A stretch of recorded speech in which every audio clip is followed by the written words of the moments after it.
Hello there everyone, welcome back to my channel Fanfiction podcast. Today we will start a new journey of what if Dragon kidnapped Luffy from his mother Big Mom Part 2. Before we start, please like, share, subscribe, and comment in the comment section if you want anything in the future. I only knew about my dad when Gigi mentioned him back at Water 7, never met him before. Luffy said. They frowned and some scowled at this. He didn't bother raising you? Big Mom asked, leaning forward and looking down at her son with sadness in her eyes. That bastard didn't even bother to raise him when he took him from her. Nope. I was raised with Sabo and Ace by mountain bandits when Gigi dropped me off there. They grimaced and frowned at that, some even scowling. They started to hate the man more for what he did, including Garp, said man's father. The hell was the point of stealing Luffy from them when he didn't bother to raise him? Why the hell did a marine of all people left him with bandits? After a few seconds of silence, Galette composed herself and changed back to a look of curiosity. What position is he? Your brother Sabo. Luffy shrugged. He said something about being the chief of staff. Now at this they went wide-eyed. His stepbrother, Ace, was the 2nd Division commander of the Whitebeard Pirates, and now, as it turns out, he had another stepbrother by the name of Sabo, who was the chief of staff of the Revolutionary. What kind of brothers did he sworn to? After a couple seconds of silence again. Any Luffy, can I ask you something? Someone said from their seat. Sure. Luffy replied, raising his head towards the one who said that. I am Basskarte, I am your older brother, about what you said about Poire's teeth. Poire perked up at this and looked at his older brother, knowing why he was interested. What about them? They are really cool. Luffy said with Galette nodding rapidly in agreement. Poire blushed again at that. What about my teeth? Basskarte said, reaching up to unwrap the cloth which covered his mouth to show his own fangs. Are they cool? Basskarte asked with little hope in his eyes as he revealed his teeth towards him. Nustort and Dosmauch, his triplet brothers, looked at him in surprise before looking at Luffy, wondering what he has to say. Whoa, your teeth. At that, Galette let go of him as he launched straight at Basskarte and almost tackled him. It's amazing. It's like a dragon. Roar. Luffy exclaimed, said while mimicking a dragon trying to be terrifying, although he was looking more adorable than terrifying, was some of the opinions. Going through the other siblings' head looking at him. Basskarte widened his eyes at this like a dragon. Don't my teeth resemble a sea monster? He asked. He had been called a sea monsters when he was a child after all, and also throughout his life by people who have seen his teeth, which was for the mouth cover. Shishishi. Dragons are cooler and more stronger than them. Luffy exclaimed while beaming at him. Basskarte was flustered but was also happy about the comment. Luffy just smiled and laughed and sit on the man's lap now, which caused the man to look panicked. He never had a sibling that did this. He looked left and right pleadingly for his siblings to do something to help, but they looked amused. Cuckoo tilde any Luffy, why not you try and eat this? Praline tilde Perospero decided to stand up and help his younger brother. Food, Luffy said, leaping off the man's lap and running towards Perospero, who was also walking towards him. Perospero walked towards him and did a magic trick like he did with other children and his siblings when they were younger and made candy appear out of thin air. At this, Luffy tilted his head as he looked at the candy in his hand. What is this? Food. At that, the Charlottes looked at their brother in surprise before quickly narrowing their eyes at that. He didn't know what candy was. Perospero narrowed his eyes at how his brother didn't seem to know what candy was. This is candy, he said slowly. At this, Luffy lit up. Those things other kids get on Children's Day. What does it taste like? The family frowned at that, the way he phrased it. Did he get any candy for his birthday? It's strawberry-flavored candy. Praline, he said while clutching his candy cane tightly. It sounded like he never ate anything related to sweets, unless... Luffy, have you ever ate candy or sweets before? He asked. Luffy shook his head and responded nope. At this, the siblings and their mother looked horrified. For a child to never have tasted candy, the May thought was beyond horrible, especially in Toto land. At this, Perospero made more candy in his free hand while also internally scowling at this fact. While forcefully holding a smile, he was gonna make sure he tasted several different kinds of sweets. He may even pay visit to the island he was raised at so he could question some of the locals on why he didn't receive any. Perospero. Make sure Luffy tries several sweets, Big Mom ordered while looking at Luffy with sorrow. She made sure her children and citizens, especially the children, try candy. for her son to have never tasted something like candy. Of course. Mema, he replied without hesitation. Here, try some, Luffy. Perospero gestured for Luffy to try some. Luffy grabbed the pile of candies in his hand and shoved them into his mouth, after chewing a bit. Then gulping it. He had stars in his eyes. Sugoi. It tastes so sweet. Perospero put on a more genuine smile. Candy has many flavors. Some are sweet, some are sour. It is normally made with sugar. Peroin tilde. After a couple of seconds the doors burst open. The chefs have finally finished preparing the food. The numerous chefs and servants laid out various types of sweets, desserts, cakes and various pastry dishes on the table. Oven noticed how he looked at the food in awe and amazement as if he has never seen them before. Any Luffy, have you ever seen any of these kinds of food before? Oven asked, which caused the siblings to look at Luffy in wonder. Luffy just looked at his older brother and shrugged. Half of it. Oven perked up at this. He was gonna show him a bunch of other baked goods later. He was the Ministry of Baking for a reason. After a couple of seconds, Luffy immediately devoured his plate of food before stretching his arms to grab more. His definitely our brother. Smoothie snorted, which the family agreed with. He was going through several plates of food. It may even rivals Mama's appetite. Any. Someone was tugging onto his pants. Luffy looked down while gulping the food in his mouth and saw Nana tugging his pants while holding onto a stitched-up teddy bear onto her chest. Luffy tilted her head at her. What? How did you stretch? She asked curiously. Luffy grinned and pulled his chin, which stretched inhumanly. I ate the gum fruit. I am a rubber person.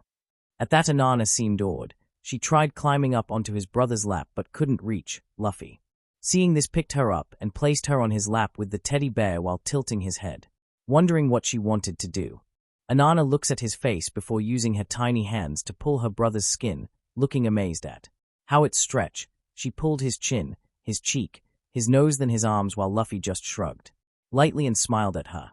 The Charlottes smiled at this. Anana was normally shy around her siblings, even those around her age, but seemed to be getting along well with their brother who returned. It was a pretty heart-warming scene. How did you get your devil fruit power? She asked in wonder. Luffy at this rubbed the back of his head sheepishly. I kind of ate it on accident. How do you eat a devil fruit by accident? Daifuki asked, raising his eyebrows at that. Shanks had the fruit. When mountain bandits came, he made a fool of himself and I got angry at that. I eat when angry, he said. Welp, this just proves it more, Smoothie said, amused.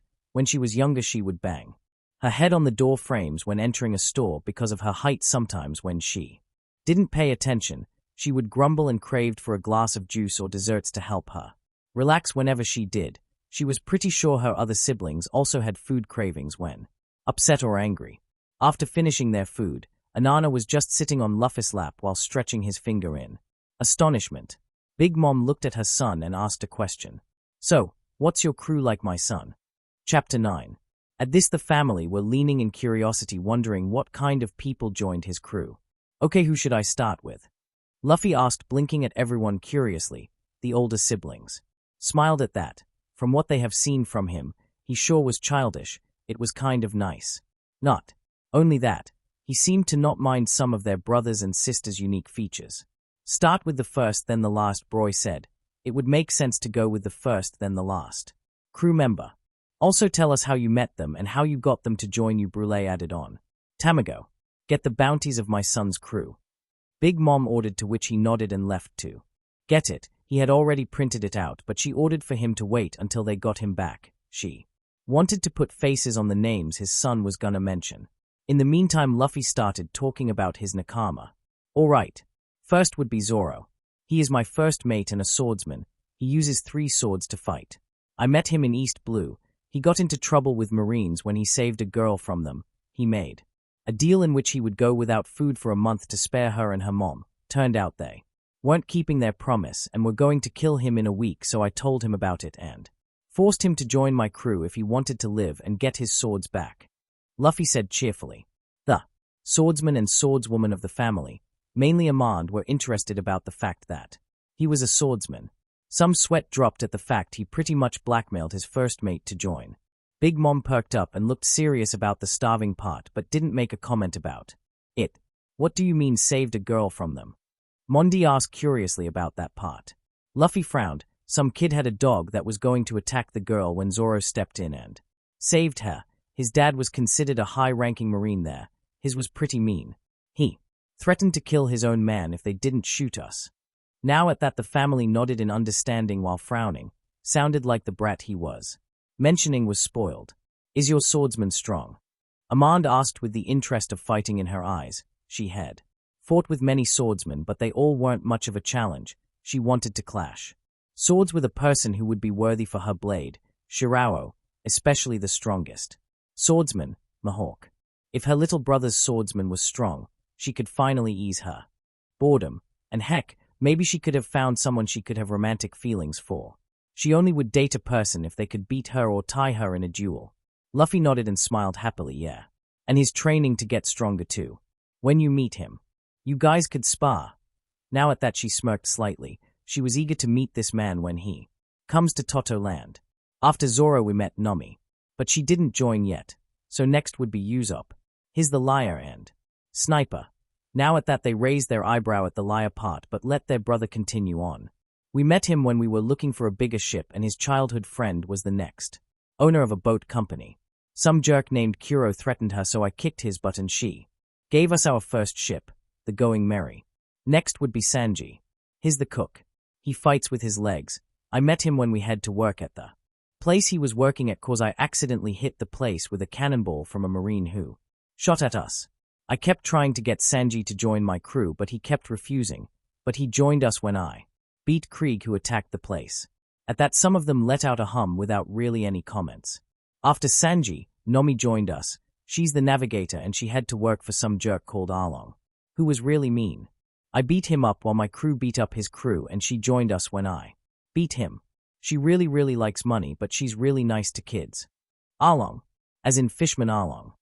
Prim asked, raising an eyebrow at that while the siblings seemed a bit surprised. Some had heard about it, a former sun pirate in East Blue, while the ones who didn't know were questioning what was a fishman doing in East Blue.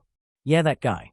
I beat him when he was forcing Nami to draw maps along with the place, too. Which they nodded at, not that surprising he had beaten him, he's a Charlotte after all. After this Tamago had came back with posters in hand. Big Mom instructed him to project the bounties onto the screen to display them. After showing the faces of the crew members he had mentioned, Luffy continued onwards with Chopper. We then headed to the Grand Line and met Chopper. Nami got really sick so we went to find a doctor so we climbed up a mountain and met a doctor so she could help her. Chopper is a reindeer that ate the devil fruit, the Hito no Mi. He's also a doctor that worked for the doctor, who helped Nami. When Tamago projected Chopper's bounty, some cooed at how cute he was while some raised eyebrows at his bounty. Anana smiled upon seeing Chopper cute. She muttered. She wanted to cuddle him and stab him then stitch him up. That's interesting, Big Mom said. She wanted to see it up close and personal. What an interesting creature in her son's crew. As much as she wanted to add it to her collection, it was her son's crewmate, so that's a no. Is he strong? Why is his bounty so low? Cracker asked in curiosity. Did the doctor of his little brother's crew have any combat capabilities? He is strong. He has these balls he eats that can change his forms. He can change into a regular reindeer or a giant furball. Really? Anana, Melise and Panna asked in awe at the fact that he could change forms. Luffy nodded, which got them excited. They wanted to meet him and see it up and personal. But I have no idea why his bounty is so low, Luffy said, shrugging. He never understood why his bounty was so low. Chopper was strong. After Chopper is Robin. She worked for Crocodile until he backstabbed her. I beat him up and she joined my crew. She's the Archologas, I think that's the word. She's the Archologas. At that they sweat dropped. Seems like their brother had trouble with difficult words. You mean archaeologist? Prim asked with amusement. Yeah, that. She likes old things which are ancient. She can also grow hands, legs and eyes. Anywhere. She was held by the world government when they threatened they would hurt us, so she gave herself to them. We stormed the place and got her back. You mean Eni's lobby? Snack said. He remembered Tamago mentioning about how he stormed Eni's lobby. Yeah, we kicked their butts. Nobody messes with my Nakama. Luffy said seriously with a look that promised a fight if anyone tried. Then there's Frankie, he is the shipwright. We met him when we were going to save Robin and he With his family built us a new ship when going merry sunk. He built us the Thousand Sunny and joined our crew when we got Robin back and she forced him. How was he forced to join? Noisette asked incuriously. What did the demon child do? Robin had made 2 hands and squeezed his balls, Luffy said, shrugging. He was a rubber man. So he wouldn't feel anything unless they were coated with haki. At this, Noisette with his brothers paled and shuddered in horror, even the Logia who wouldn't feel it unless she used haki also winced. I can see how she got her epithet, Morndor said, shuddering, with his brothers nodding in agreement. Their sisters on the other hand just looked on in amusement. Their brother's archaeologist sounded interesting. Luffy now had stars in his eyes as he explains more about Frankie. Not only is he a shipwright, he is also a cyborg. A cyborg. Mayukuru, Marble, Maple, Custard, Effiler, Brulee, and the really young siblings shouted in unison. It had caused some of the siblings to jump or nearly have an heart attack. It was pretty quiet with a few questions until the mention of the fact he's a cyborg. They did not see that coming. Well, except for Katakuri, who looked a bit amused at his younger siblings' antiques. Luffy nodded, yeah. He can launch his fist like a rocket at people to either hit them or grab them with his right arm and can fire either a cannonball or bullets with it. He can even breath fire out of his mouth. Really? More voices joined in with stars in their eyes, amazed by the description of his crewmate, while the others looked on in amusement. When their brother nodded, the stars in their eyes started glowing brighter. After a couple of minutes to calm down, Luffy continued. Anyways, moving on. Next up is Brook. He was stuck in the Floridian Triangle with that gecko guy. At this, a certain twin stood up. You mean Gecko Moria, right? Also, thank you for helping Lola, Chiffon said, bowing a bit towards her little brother in gratitude for that. You look like Lola. Luffy tilted his head towards her, noticing the similarities. The family face palmed at that. Can't he connect the dots? I am her twin, Chiffon. Chiffon shouted out. Luffy blinked before looking surprised. You are her twin? Who else would she or I be? Chiffon with some of her siblings shouted at their baby brother, who looked like he was processing this before it all clicked. Ah. Katakuri huffed in amusement. Yeah, that makes sense. Asterisk slam asterisk.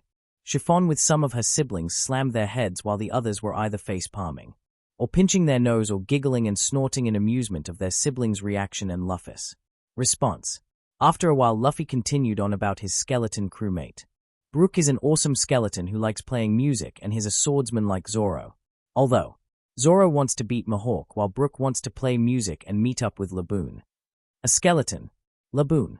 Galette raised an eyebrow at that. Luffy nodded, yeah. He ate a devil fruit that turned him into that. He hasn't seen Laboon because he was stuck. Laboon's a whale he made friends with when he was still human. You sure have an interesting lineup there, bro, Cracker said, amused about how bizarre his crew was. A cyborg shipwright, a music-playing skeleton that wants to see a whale, a reindeer who ate a devil fruit who's a doctor, a cook, a swordsman, and an archaeologist, and a lying sniper. Here.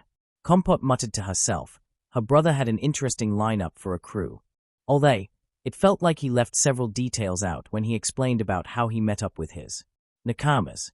Now that I think about it, where is your crew, Luffy? Poire asked, which had the siblings looking at their brother in curiosity also. Now that they think about it, Luffy was there in Marineford, but his crew wasn't. Where were they? Luffy turned to a look of seriousness. They are training right now for the new world. We will train up for 2 years to prepare ourselves. For how long? Poire asked in wonder. 2 years. They widened their eyes at this. That's quite a long time. Pudding remembered about the tattoo, widening her eyes but quickly closed her third one. She stood up and asked, was 3D2 a way to tell your crew to train for 2 years? Luffy looked at her and nodded, yeah. We were gonna meet in 3 days. But we will meet in 2 years. Do you know where they are? Why weren't they with you at Marineford? Cinnamon asked. Were they separated due to certain circumstances? He along with his crew stormed Eni's lobby to save one of their own, that proof that his crew were loyal to the point they would storm a place which would make them enemies of the governments to save a nakama. It would make sense for them to follow their captain so they could save said captain's older brother. So why didn't they? We were at Sabaody where I met Rayleigh and punched that stupid celestial dragon. Marines came and they had a pacifista. Luffy wandered off trying to remember the name. Pacifista. Snack said helpfully. They had seen them in the broadcast. They boasted some serious firepower. Yeah, that. One of them attacked my nakama, so I beat it up. When I dealt with it, Kumar came and... Before I could react, I was already sent flying, Luffy said while clutching his fist. He was grateful. For Rayleigh teaching him observation. Won't you start to miss them? Compot asked, worried he would feel lonely without his nakama. Luffy shook his head. As long as they are fine, I don't mind. And besides, I can use the time to. No, you guys. Luffy beamed at them while the siblings smiled at that. And then we will sail again. Big Mom frowned a bit at that. You aren't joining my crew. Luffy tilted her head towards her. Why would I do that? I can't be king of the pirates if I joined another crew. The siblings tense a bit and looked at their mother, who looked to be deep in thought. How about an alliance then? You should call us once in a while though, Big Mom suggested. Which surprised them all. They thought she would argue about it, but she had accepted it rather quickly and made up a compromise. Hell, she didn't even seem to care about how her son wanting to be king of the pirates. Are you sure, Mama? Perospero asked their mother, who nodded. As long as he calls and tells us about what happens, it should be fine. And also, Big Mom started smirking. Luffy, change your name from Monkey D. Luffy to Charlotte D. Luffy. Big Mom finished off with a grin. It would be a good way to get back at Dragon for what he did. And she wanted everyone to know that he was her son who she was proud of. She was gonna get Morgans to publish it on the next tea party, where she would properly announce her son who came back and the name change. The siblings though lit up at the idea and looked at their brother in curiosity. He would be the first brother who would have a D along with the family name, although it was up to him. Luffy though just blinked and smiled up at Mama after a couple of seconds. Okay, Luffy said. Are you sure you're fine with this though?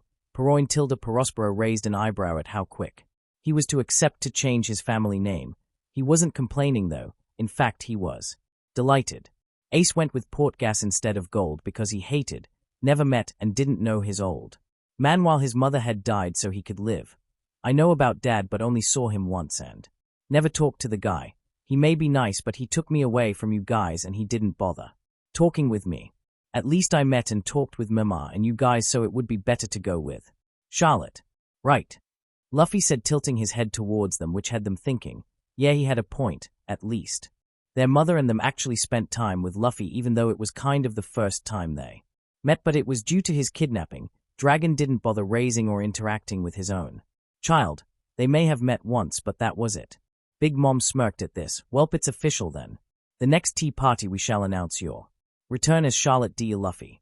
At this the siblings smiled warmly at their brother and cheered at that. Tamago show Luffy to his room.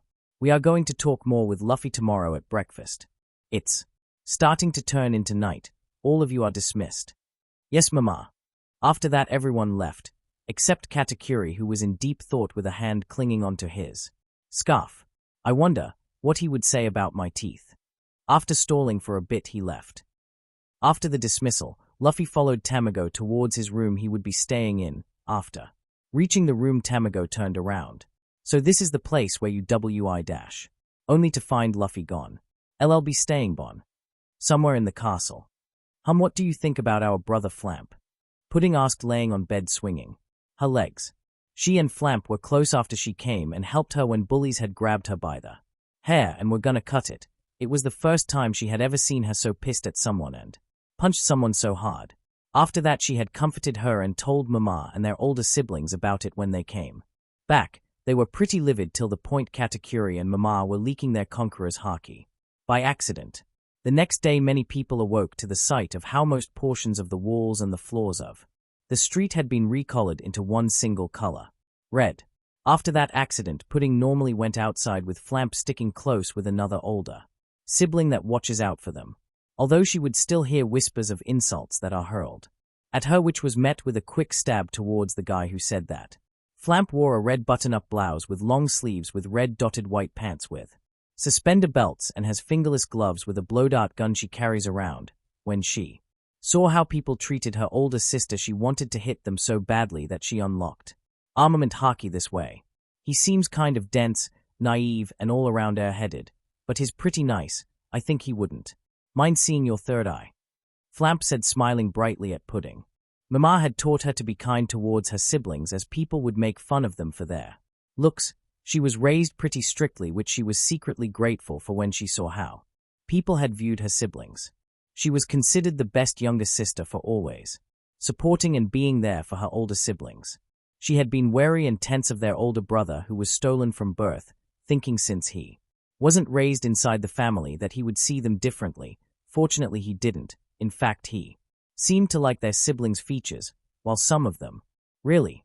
Pudding asked Flamp, three eyes open with a bit of hope. Yeah, you can definitely show him your third eye. Flamp said. Pudding though looked doubtful. You think so? He only just met us and he wasn't raised by Mama. What if he considers me a monster when he dash? Creek asterisk. Sees my third eye. She trailed off when she saw someone open the door slightly. She paled at the fact a person has seen her third eye when she noticed an eye peeking through the small opening. Flamp tensed and internally cursed. Shit. I forgot to lock the door. Opening the door full way, they were less tense as seeing who it was. Luffy. Yo. Luffy greeted. Shouldn't you be with Tamago? Flamp asked in surprise. Luffy rubbed his head while looking sheepish. I kind of got distracted. Flamp was about to face Palm before she remembered. Pudding. She now looked at her older sister in worry. Did he see it? Did you see it, my? Pudding muttered with hair shadowing her face. Yeah, your third eye. She was now shaking a bit in fear of what he was about to comment. She had flashbacks of how people saw her and treated her like a demon. It's so cool. Luffy said in awe. Pudding widened all three of her eyes and gaped at that. Does he really? Her eyes starting to get watery, remembering all the times people would insult her, call her a monster, call her a defect, how her siblings were always there for her and how Mama had assured that it looked fine on her. Ah really? She said with tears in her eyes while looking at Luffy who beamed at her. Yeah. You don't think I am a monster? She started reminiscing. You're a freak. Stay away from me, you monster. Run away. It's that thing again. Freak. Freak. Freak. Luffy, hearing this, stretched his arms and pulled her into a comforting hug. It felt like meeting Chopper again. You aren't a monster. You are my sister. They are just jealous of your third eye. Pudding was softly crying while Flamp kept quiet in this emotional moment. You don't think I should have never existed? She asked while clinging onto him and looking at him in the face with hope and tears in her eyes. Luffy was surprised at that it had sounded like, you want me to live? Ace. Luffy snapped out of it and smiled at her. Yeah, of course. Why wouldn't he? Her third eye looked cool. At this, Pudding couldn't hold it in anymore. She wailed into her brother's shoulder, clinging tightly. Ah really? She asked while crying heavily. Yeah. Screw those bastards who said mean things. They are just jealous of you. Your third eye is cool. I wish I had one. It looks amazing on you. She cried more and she started clinging harder onto him like it was her life support. I am happy you were born. At this, Pudding couldn't control herself and cried fountains while clinging hard onto her brother, which in response he rubbed her back soothingly. Her brother was happy for how she looks. He even wanted a third eye, which caused the wave of insults. He saw her as someone who was a human. He was happy for her birth. Flamp looked on while smiling warmly with tears in her eyes. She wanted to also hug and comfort her, but she hesitated. Luffy, seeing this, grinned and let go of his arms on Pudding to pull Flamp in for a group hug. She was surprised at this and looked at Luffy, who beamed at her. And she smiled back. Looking towards Pudding, she hugged her sides and rubbed her back soothingly, and in response Pudding clung to her also. After a while of crying, Pudding looked up towards their brother and smiled. Sniff *, thank you Oni-chan, she said softly with tears in all three of her eyes, which she showed to Luffy. Luffy just grinned and pat her head like how Ace does. No problem. Although it feels weird. Pudding and Flamp tilted their head at him. What's weird? Flamp asked. I only had Ace Knee and Sabo Knee until I met you guys. It's kind of strange having sisters and younger siblings, he shrugged off. That's so. Pudding trailed off with a finger on her chin, thinking about it. Right. I should probably go back to my room, Luffy said while hitting his palm with a fist. Turning around to leave. He was about to leave until he felt something tugging his shirt. Wait! Pudding exclaimed. Luffy turned his head towards her and hummed, wondering what she wanted. What's wrong?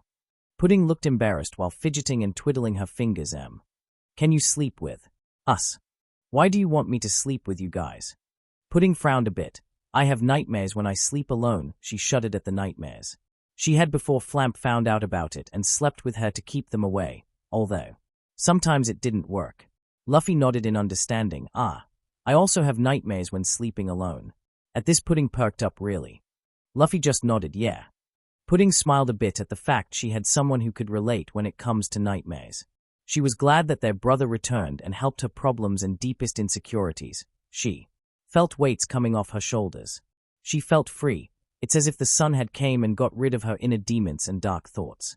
Flamp just shrugged at the fact their brother who returned was gonna sleep with them. Maybe it could help with Pudding's nightmares. Guess we're having a sleepover. After turning off the lights and properly locking the door, this which Flamp double-checked, they bounced until the bed and they slept peacefully with smiles on their faces while cuddling each other. Pudding cuddling in Luffy's chest while Flamp hugged her back from behind. It felt nice. Those three would sleep with smiles on their faces with none of them having a single nightmare. Little did they know outside of the room. Looks like they are asleep, Cracker said with a soft look on his face. Tamago had told them about how Luffy went missing and she immediately called for a search party. She did not want to lose her son again. When Cracker along with his group of siblings went around searching inside the castle, they heard Luffy's voice coming from within Pudding's room, which they all relaxed at, reporting his location. They gathered quietly outside Pudding's room and they leaned in on what was going on and were surprised. He truly is a blessing when he came back home, isn't he? Perospero said softly. He was grateful for what his baby brother did today for some of his siblings' insecurities. Smoothie nodded in agreement, yeah. If only Dragon didn't, she now exclaimed while clutching her fist tightly. The rest of the family also looking as furious as she was. Mema had given birth to a child that would have been the greatest and most kindest brother among them, but Dragon swooped in and stole him away from them. Although they relaxed in a couple of seconds, at least he has came back into his rightful place and ditched the bastard's family name and is a Charlotte instead of a monkey. After that they went to go to their bedrooms or went back to night patrol duty while Big Mom stalled a little longer. Happy she was born. She muttered softly and left wondering. Was her son happy she was born? Were any of her own children happy she was born? Chapter 10. The next day Flamp was shouting into Luffy's ear to get the fuck up from his bed. Get up, Luffy-san. He snored and mumbled while sleeping 5 more minutes. It's morning. We got to go for breakfast. Pudding already left. At this, Luffy jumped out of bed with a grin, looking wide awake, which surprised her. Food. Luffy ran off while Flamp lagged behind before following. Seems her brother was really hungry. At the dining room, the siblings exchanged good mornings and greetings. Some looked ready for the day ahead while the others looked like they wanted to sleep more. Food. Luffy busted the doors open and shouted, which woke up the ones who felt sleepy. While looking at their brother in shock and slight annoyance, Luffy walked up to Pudding, who greeted him while beaming with 3 eyes open. Luffy grinned and greeted her back before sitting next to her with Flamp sitting next to him after catching up. Luffy looked at his mother while grinning. Will there be meat? The siblings raised an eyebrow or were a bit surprised at that.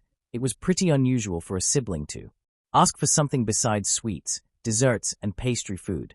Totoland doesn't have meat, but we could contact our traders and ask them about Big Mom, said shrugging. The siblings were wondering how the servants were going to react when she ordered something besides sweets. They probably would have a look of surprise and disbelief. Luffy, although saddened at the fact he won't be having his favorite food, quickly cheered up. Food was food after all. Maybe he could find something to eat which tasted new. Okay. In the meantime, why not tell us about the things you have seen in your adventures? Big Mom suggested towards her son while waiting for the chefs. She wondered what kind of things her son had encountered. The topic of his past would be brought up way later. For now she just wanted to know about what her son's been through when he sailed. Okay. What should I start with? Luffy's arms were crossed while thinking carefully. The siblings just waiting patiently in curiosity. They only really left the land because of orders or missions and ingredients gathering when they seemed to be running low or in need for a tea party, or just straight up visit a random island that was near here on their off days. Their brother, on the other hand, probably had been through several places which piqued their interests, with the most prominent being Mondior. He always wanted to leave and explore around the world to see several different kinds of animals and places of interest, but his duties and position in the crew gave him very little time, so he collected the animals near Toto Land instead. After a few seconds, Luffy raised his head and grinned, finally deciding on a certain island. It had some weird but cool animals. He really wished Gaiman came with them though. Alright, let's start with Syrup Island. There were a bunch of strange animals over there, and it's where I met got Usopp and met Gaiman. At this, Big Mom and Mondior were interested at the animals. Gaiman? Snack asked, tilting his head. Yeah, Gaiman. He was a pirate who was trying to find buried treasure over there, but when he climbed onto a cliff, he fell and got stuck in a chest and couldn't get out of it. He tried to get help from his crew, but they abandoned him. Luffy said while frowning at the fact he was abandoned by his crew. He's now the island's guardian and is friends with the weird animals. Luffy finished off cheerfully. What are the animals like? Mondior asked curiously, with Big Mom leaning forward a bit. They wanted to know more about the animals there. Oh, they are weird. There was an elephant with tiger stripes standing on 2 legs. A white snake with rabbit ears. There's also this creature that has giraffe spots and horns. Luffy happily described what he had seen on his crewmate's home island. Mondior and Big Mom lit up more when they heard about the living inhabitants on the island. It sounded fascinating. They weren't the only ones. Most of the siblings raised their eyebrows or were leaning forward in interest and amazement at how he described them. They wanted to see them. Really? Chiffon asked, wide-eyed. She never heard or seen anything like that before throughout her life. Luffy just nodded towards her. Yeah, they were really cool, Luffy said cheerfully. Big Mom looked at Chiffon when she spoke before she widened her eyes and realized something. Oh yeah, right. I should be informing her, she said while striking her fist in a palm as she remembered. The siblings though eyed their mother in curiosity. What's wrong? Luffy asked, tilting his head up at his mother, who looked at Luffy and responded. I should inform Lola we found you. To which all the siblings, especially Chiffon, now just realized. They forgot to inform her about the fact they found their brother. Well, maybe she did know. Luffy's father was announced in the broadcast during Marineford after all, either through that or the newspaper that came out after the utter failure of the public execution. Luffy though tilted his head at his mama, confused. But Lola already found me back at Thriller. Back? At this, most of them either facepalmed or snorted in amusement. She doesn't know that you were her missing brother though. Oh, okay. Should we contact her now? Panna asked, eyeing her siblings. We should call her around afternoon. She's wakes up late, Chiffon said, to which they all agreed to. She was her twin after all, so she would know her best. When the doors busted open with the chefs carrying plates of food, they proceeded to eat, with Luffy reaching out towards other people's plate and stealing food, much to some of their amusement, while the others weren't. When they finished eating, Big Mom was pondering about something until she shared her thoughts towards her children. I don't think we should announce the return of Luffy just yet. This caused all of them to be surprised, while Perospero stood up and looked at his mother questioningly. Why is that, Mama? He asked. Right now I don't think it's the right time. Luffy, you and your crew are going to sail out after 2 years, right? Big Mom asked, turning her head towards her son, who nodded. Yeah. When you sail out and explore, make sure to come back to Toto Land. That's when we will announce your return. At this, the Charlottes looked at each other, silently communicating before they all looked approvingly at this. It may be long, but they liked the idea of his reveal to be later. If information came out a week later that the son of Dragon turned out to be the son of Big Mom, it could lead to some undesirable results, to say the least, like painting a bigger target on their brother. It would also be pretty interesting to see their baby brother's crew finding out about his mother, and then when they reunite and come here. Big Mom, after a couple of seconds, looked towards Brulee. Brulee, said woman, raised her head and looked at their mother when she called her. When will you take Luffy to train with Rayleigh? We figured out a schedule. I would bring him back to Amazon Lily so he could train after breakfast, and then he will come back 2 hours before lunch. At this, Big Mom nodded. You should probably go early, finish breakfast, and then go, Big Mom suggested, to which Brulee agreed to. All right. Finish your breakfast and go back to your duties and try to be back around lunchtime. Yes, Mama. After everyone was done eating, Brulee gestured for Luffy to come with her towards a mirror that was placed around the dining room. To enter the mirror world, the siblings stayed to wave them off, but before they reached the mirror, Luffy Mondior called for him, which he responded with a chirp while looking back at him. Are there also strange animals and creatures over there at Amazon Lily? Mondior asked curiously towards him, to which he nodded. Yeah, they are really big and weird. To which Mondior looked interested in before becoming a bit down. He wanted to see them and write down about them, but with his duties and responsibilities here. Is that so? Mondior said a bit sadly, which Luffy noticed and grinned at him. Wanna come? He asked out of nowhere. Hey, Mondior exclaimed in surprise before turning into a serious look. I can't. I have to stay. On this island Beaker Dash. You can go. Huh. Mondior exclaimed surprised before turning to look at his mother who said that. You can go. You have been working pretty hard. You don't have to worry about your tasks. Meh. And your siblings can handle them. Also, try and write a report of what the animals are like at Amazon Lily. At this he widened his eyes before looking at his siblings who nodded towards him with smiles on their faces before turning back towards his mother and bowed. Thank you, Mama. Mama Tilda, make sure to show me what you have found there. Shishishi. All right. Lead the way, Branchne. Luffy exclaimed, grabbing onto Mondior with a stretched arm and dragging him. My name's Brulee and E. Brulee screeched with a visible tick mark while her siblings looked on in amusement. All right. You can let go now. Mondior sputtered out after being dragged for a bit, which Luffy just laughed at and let go of him. When Brulee entered the mirror, Luffy was gaping in awe at how she entered a mirror while Mondior smirked at his brother's reaction in amusement before walking up behind him and patting his back, motioning him to get in, which he eagerly did. Once Mondior stepped in, the siblings were left alone with their mother. He sure can rile up Brulee, huh? Compote commented, amused with her sisters and brothers. Nodded in agreement with her, agreed. Not only that, he sure is amazed by some of us. Perospero said with a grin, looking pointedly at Basskarte, Poire and Pudding, who warmly smiled while the others agreed and wondered if their brother would also be amazed by their unique features. When he is done with Rayleigh, we should spar with him, Cracker said while grinning along with her other sweet commanders.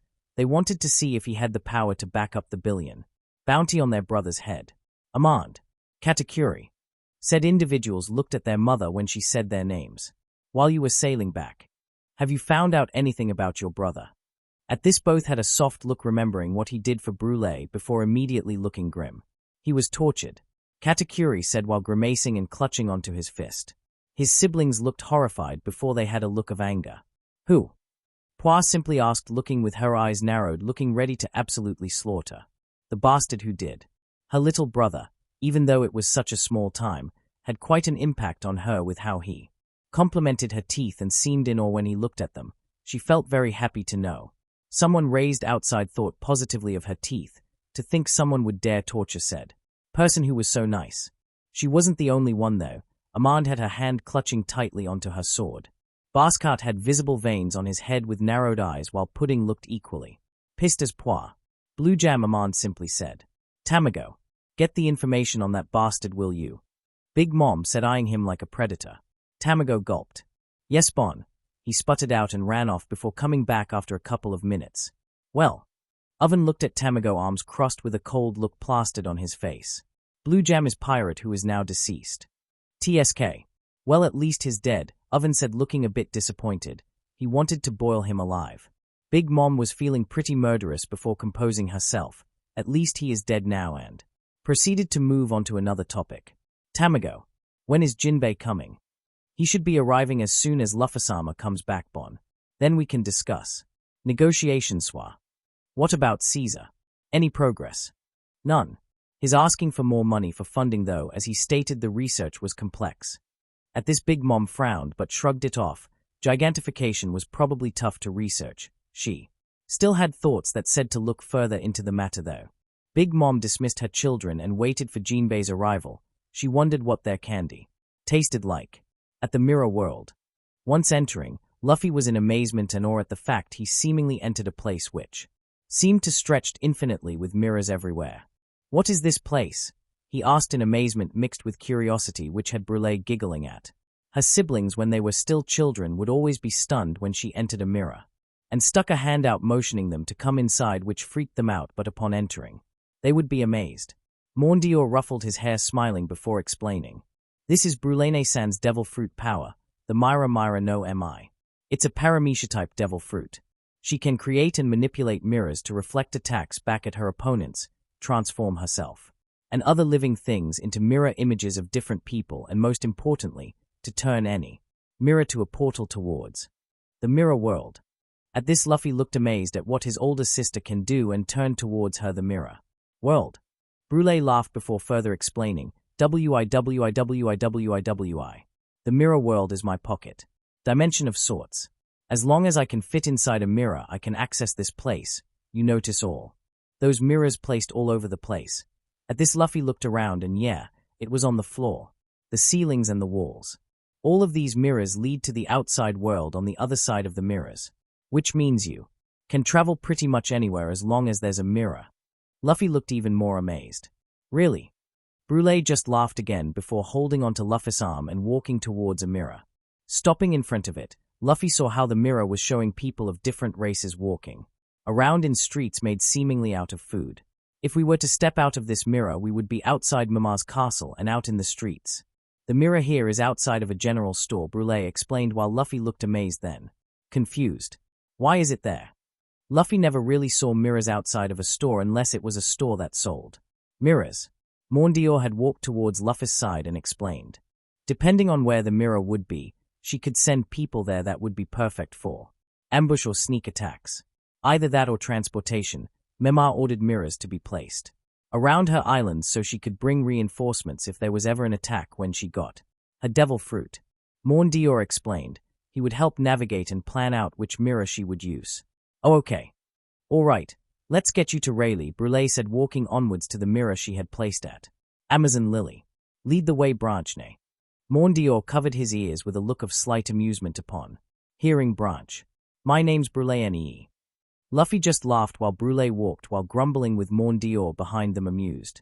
Luffy thought about how since his Branchne had a devil fruit power. Luffy turned to Mondior. You can call me Mondior or your Morni, he said shrugging. That was how he was commonly addressed as by his siblings. Do you also have a devil fruit? Luffy asked to Mondior, who nodded. Yeah. I ate the Boku Boku no Mi. I can manipulate books and can place people under illusions. Not only that, I can pin people or animals inside a book and they won't age or get out. Luffy ordered that. Really? Do you got a book with animals or people? Mondior nodded with a proud look on his face. It's in the castle's library. I can show it to you when we come back from your training, to which Luffy nodded at. Here we are. Brulee stopped at a mirror and motioned for Luffy and Mondior to step out of. Exiting the mirror, Mondior looked around the place and noticed how they were surrounded by trees. Ah, you have arrived. Turning towards whoever said that, Mondior tensed upon seeing him. It was Silver's Rayleigh, the first mate of Roger. So I take it Luffy finally met his family. Rayleigh asked, looking towards Brulee, who smiled and nodded. Who is this man? Rayleigh asked, now looking as Mondior still tense. This is Morni. He's my older brother, said man just greeted Rayleigh, who greeted him back. So, I heard there's some bizarre animals here or something. Mondior took out a book out of seemingly nowhere with a pen in hand.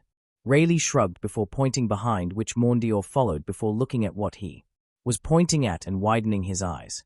There stood several animals that were normal like snakes, lions, but they were beyond huge. But what got his attention were two animals that kind of stood out. A giant red elephant and a giant blue gorilla. I have never seen anything like that before. Mondior muttered out before he started writing down his observations and sketching them out in astonishment. Rayleigh now looked at Luffy and handed him a blindfold. Let's get started. Yeah. Hours later. You have dodged a few more times rather than our previous training, Rayleigh exclaimed while looking a bit surprised, his learning faster than he anticipated. Luffy was panting with his hands on his knees with several bumps on his head. Mondior, upon finishing writing and sketching about the animals while walking around the jungle to look for more, was now focused on his little brother's training. He was wincing at every hit he got alongside Brulee, who was standing beside him. They didn't like seeing one of their siblings getting hurt, but it was to train up for his haki. You are improving quite fast but still got more to go, to which Luffy nodded at. All right, it's about time you head back. At this, Luffy took off his blindfold and thanked Rayleigh for training him. Rayleigh laughed and motioned him to go back to Toto Land, to which he did, but not before looking back at Rayleigh. Luffy asked if Rayleigh wanted to join, to which he politely refused and said he would be staying here, to which Luffy nodded at. They then proceeded to walk back towards the mirror leading back home, where Luffy would be reunited with a certain fishman. At Toto Land, castle room. Big Mom was sitting on her chair while drinking a cup of tea, waiting patiently for Jinbei to negotiate things out for Fishman Island. She also asked of him to bring him a handful of the candy they produced there. If it tasted good, she will allow them to fly her flag and demand a factory to be made with fair wages towards the employees working there, and a reasonable monthly supply of fishman candy from the factory.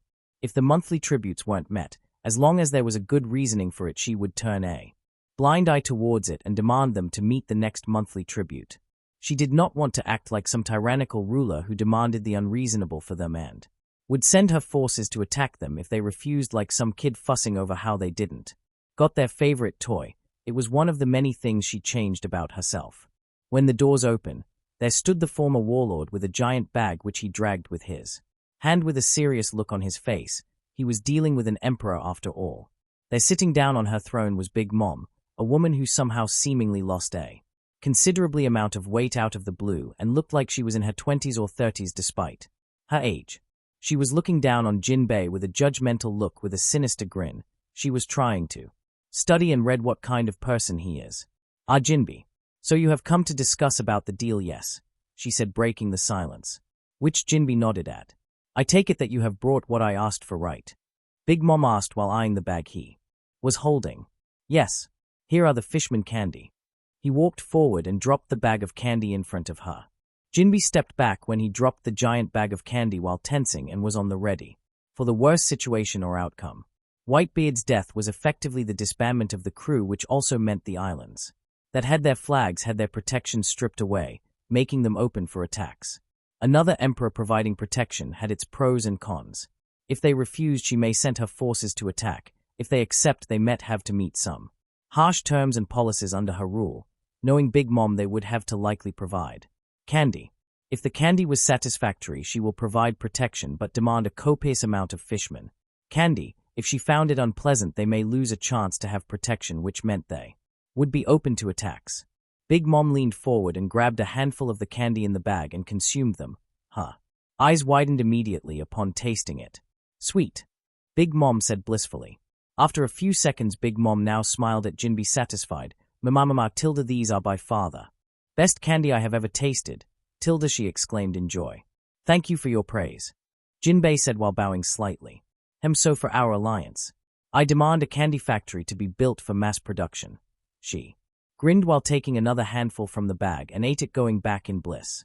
Jinbei relaxed a bit. The candy proved to be sweet to her, which most likely meant she would want to make an alliance but would likely need to provide massive amounts of candy. Now all he needed to know was the quantity. "How much candy do you want?" he asked, which had Big Mom thinking with a finger on her chin.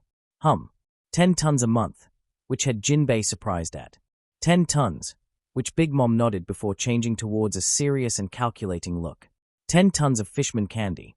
"Don't worry, we will make sure the factory would be sizable for such mass-scale production. We are willing to even to provide the necessary resources for you to produce them. In addition, we are providing fair wages for the workers who would be making the candy there." Now at this, Jinbei is surprised. He was just expecting her to ask for them to provide it by any means, but she took several steps further and even was willing to provide payment and resources for the workers making the candy. "But if you ever try and betray us or not meet the monthly tribute without good reasoning, Tilda," Big Mom said, daring him for the fishman to do just that under her flag. Jinbei shook his head before looking at her with conviction. "We won't. We can make the candies with your conditions if we accept." Big Mom laughed in joy at this. "Mama, Tilda, that's good to hear. But there would also be another condition, but right now I am still thinking about it," Big Mom said, shrugging it off. She needed some way to make sure they won't try anything funny or to effectively seal the deal. "In the meantime, tell Neptune about my demands and contact me if he accepts it. Make sure he knows that if he doesn't accept." Big Mom trailed off menacingly. She didn't want to let this opportunity go. With how sweet the candy was, she was going to have their candy either by negotiating or by force. "It will be done. Your demands are very reasonable. You have my gratitude, Big Mom," Jinbei said genuinely. It sounded quite reasonable under those conditions. Big Mom simply smiled in glee. "Good, Tilda. If I may ask you something," Jinbei said. He wanted to know what she wanted to do with all of that candy. Was she going to eat all that? "What is it? What are you going to do with the candy?" Oh, Big Mom perked up before she smiled warmly, which startled Jinbei. She never displayed such an expression throughout this meeting. "I am going to eat them with my children, of course," she said joyfully.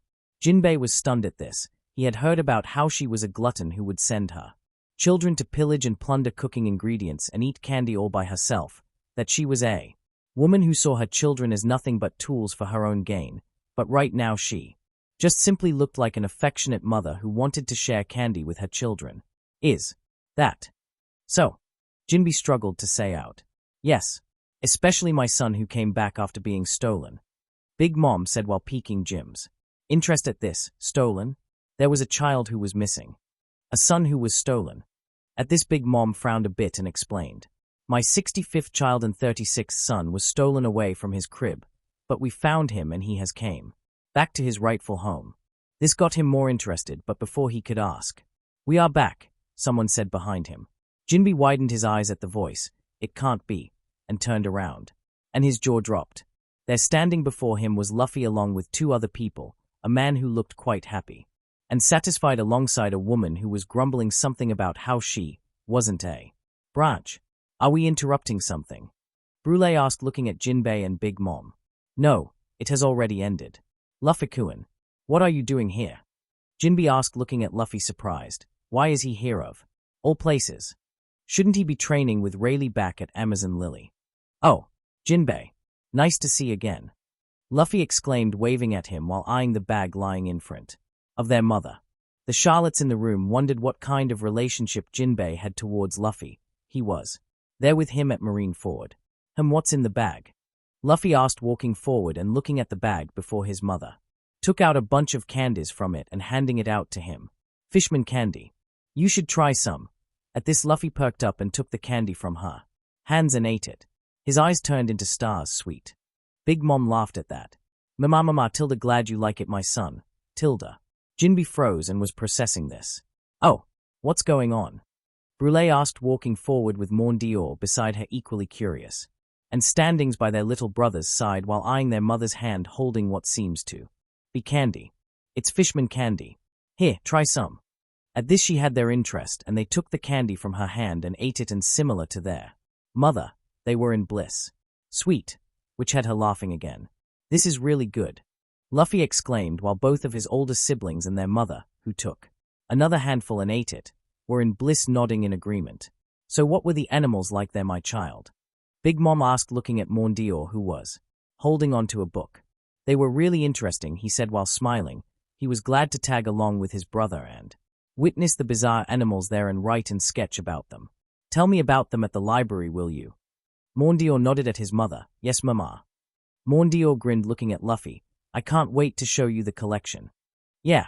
Luffy nodded, looking forward to it. Jinbe had several questions and thoughts going through his head. Were the rumors false? He had heard from people on how cruel and cold she was towards her subjects and even towards her own children. But here she was sharing candy with her children while having a friendly conversation with her son, and then theirs was Luffy. At this, they all looked at Jinbe, who seemed to be trying to wrap his head around what he was witnessing. What's wrong, Jinbe? Luffy asked, tilting his head towards said man alongside his mother, also questioning why he seemed shocked before realizing and snorting. Oh yeah, he didn't know. You. Jinbe raised his hand and pointed at Luffy. Our Big Mom's son. Luffy nodded before pointing at the giant woman sitting on her throne, who smirked in amusement at the fishman's reaction. She's my mom. Jinbe looked at Big Mom, who nodded. Then he looked at the man with a skeleton suit and the tall woman, who also nodded with a look of amusement while munching on candy. He then looked at Luffy, who was staring at him innocently and curiously, and then he blinked a couple of times to process this. Hey. Chapter 11. In Jinbe EXE. Jinbe EXE has stopped working due to excessive data received towards system. The data Big Momis Luffy's fucking son had been too much for the system to handle with the file size. Data has caused additional new datas to be created. Dragon was married to Big Mom has been added. Dragon fucked Big Mom has been added. How does a human procreate with a giant has been added. What the fuck has been added. All files are equally large, which has taken up most of the space. Due to this problem, it has caused the application to run significantly slower to the point it won't even run. Recommended solution: removing temporary files to make room so the application can run smoothly and in optimal conditions. Creating room for data via purging temporary files and unnecessary cache. Please wait. 3%, 7%, 24%, 49%, 72%, 97%, 100%, data purge completed. For the unforeseen future, we will upgrade and improve the application for problems it could face which were similar towards this. Starting upgrade now. 33%, storage capacity has been upgraded to handle bigger files. 66%, systems have been optimized to run smoother. 100%, file compression has been upgraded to make data smaller, improving storage over. All while the data stays the same. Upgrade has been completed. Commencing reboot of application now. Genera.exe is restarting. Please wait. Genera.exe is now running. Back in reality. Oi, Jinbei! Luffy shouted, trying to snap the fishman out of it. The fishman was stiff as a statue, with no signs moving. He had been standing there a solid 5 minutes without any movement at all. He hasn't blinked. He hasn't twitched. He just stood there as if he was frozen. The Charlottes looked on in amusement, wondering how long it would take for him to snap back to reality. Luffy had tried calling out to him for a while, but nothing seemed to work until Jinbei blinked. Luffy stepped back when it seems Jinbei had came back to his senses. Jinbei, who rebooted, just looked and stared at Luffy for a couple of seconds before his eyes popped out and mouth gaped open at Luffy. He pointed at Luffy again but was shaking. You are her son? Yeah. Luffy nodded. You, her son? Yeah. Her son? Yeah. Jinbei looked towards the Charlottes who were just staring at him in amusement. His facial expression was funny as hell to look at right now. Are you serious? Jinbei asked, in which Brulee nodded while crossing her arms. Yeah. Unless that bastard dragon got together with another woman to have a child 17 years ago. Especially on Children's Day, then no. Big Mom looked down at Luffy and asked, Your birthday is around May 5th, right? Yeah. Luffy confirmed while nodding his head. The Charlottes knew very well that their missing brother's birthday was on the 5th of May and he would be 17 years old. There was no way Dragon had another child around that time period. And besides, he was definitely a Charlotte. His appetite proved it. Big Mom then looked at Jinbei. There's your proof. That was when my son was born and taken away from me. How did Dragon and you get together? Jinbei now asked, more shocked at the prospect those two actually married, and even more so over the fact that they must have procreated for Luffy to be born. I made a deal with the man when he washed up onto our shore heavily injured. He would give me a child and would marry me until he was born, and in exchange for that I would treat his injuries, and he surprisingly agreed quite easily. Big Mom shrugged but was thinking about the past, about Dragon. Of all her husbands she married and divorced, Dragon was an anomaly. Most of her husbands, when rejected and told to leave without getting to hold their kids, would do so out of fear and with sadness or protest against it, and attempt to break into either sea or steal her child while being emotional and dramatic about it. Some had asked only to see their child's face once and they would leave, which she had granted, although she sensed their feelings of sadness. Dragon, on the other hand, left without issues or had any emotional reactions towards the news of getting kicked out and divorced. He seemed to have accepted the situation. Maybe his goal was to get with her, make a child and steal said child from her. It would explain why he didn't react. He was probably planning to steal Luffy and get away. Big Mom snapped out of her thoughts and was now focusing on the present. There was no point dwelling in the past. Anyways, moving forward. Luffy, what's your relationship with Jinbei? Big Mom asked while tilting her head, looking at her son in curiosity. She knew that Jinbei was sent to Impel Down due to being the only warlord to refuse world government's orders to assist the Marines against the Whitebeard pirates, which effectively stripped his title of warlord away from him. It was a big deal on the newspaper prior to his execution date. Sometime, Luffy had stormed into the prison and freed him along with several prisoners, where he accompanied her son, who with the prisoners, heading for Marineford to prevent the death of Fire Fist Ace. After freeing Ace and getting away, him along with Silver's Rayleigh with her son went to Marineford again to convey the message for his crew, and after that not much is known about the relationship between them. I met Jinbei when I got into Impel Down trying to save Ace. He asked to also be released, because he wanted to save Ace, so I freed him. Luffy said cheerfully. Is that so? Big Mom asked, now looking at Jinbei. Jinbei nodded yes. He has my respects for what he had done in Marineford. He said genuinely. He was impressed by how he broke into Impel Down recklessly to save Ace and how he dealt with the three admirals. And also, Jinbei said, turning towards Luffy and bowing slightly. I want to offer you my most sincerest gratitude for stopping Arlong's crew in the East Blue. The Charlottes and Luffy kept silence with a solemn look while Jinbei continued on. That was you, wasn't it? Jinbei asked, looking at Luffy, who just nodded. Thank you. Jinbei closed his eyes. But at the same time, I must apologize. Jinbei blinked and his eyes now had a solemn and guilty look, the one who let go of Arlong into the East Blue nearly a decade ago was me. Luffy gaped and widened his eyes a bit at that but kept silence. The Charlottes raised an eyebrow. At this but still kept silence. This wasn't really their business. Me and my crew were going to go after him if he tried anything, but Arlong bribed the Navy around a certain island so his actions never reached Navy HQ. Jinbei stared directly at Luffy's eyes. That island was Kokoyashi village, or in other words, Cat Burglar Nomi's home. Due to this, your Nakama and other people on the island had to suffer from my irresponsibilities. Jinbei now looked at the ground and was about to get on his knees and apologize, but stop. Luffy shouted at Jinbei, which startled him along with the Charlottes, who now looked intrigued what he was going to do about this piece of information. Jinbei, I'm not the one who you should be apologizing to. It's Nami. Jinbei widened his eyes a bit of this before nodding. Yes, I should be apologizing to her. Instead, but still. He was shaking his fist in frustration. Were you the one who told Arlong to invade Nomi's island? Luffy asked seriously, tilting his head towards Jinbei in confusion. Jinbei widened his eyes before shouting, I did not. So why are you apologizing? Luffy asked while tilting his head. Arlong was the one who attacked the island. It wasn't you. So why are you apologizing? Luffy asked, confused as to why Jinbei was apologizing. He did nothing wrong. If I had bothered to go see what he was up, less blood would have been shed. But I didn't. Jinbei said while gritting his teeth in frustration. He knew Arlong's hatred for humans ran deep. He should have sent someone to report about what he was doing from time to time. And because of that, innocent people had died. All that did was further prove the rumors on fishmen being evil. He hated the discrimination and how Arlong was just proving their point by driving home the nail on what he did in East Blue. Your crewmate probably hates fishmen, doesn't she? Jinbei said with acceptance over this.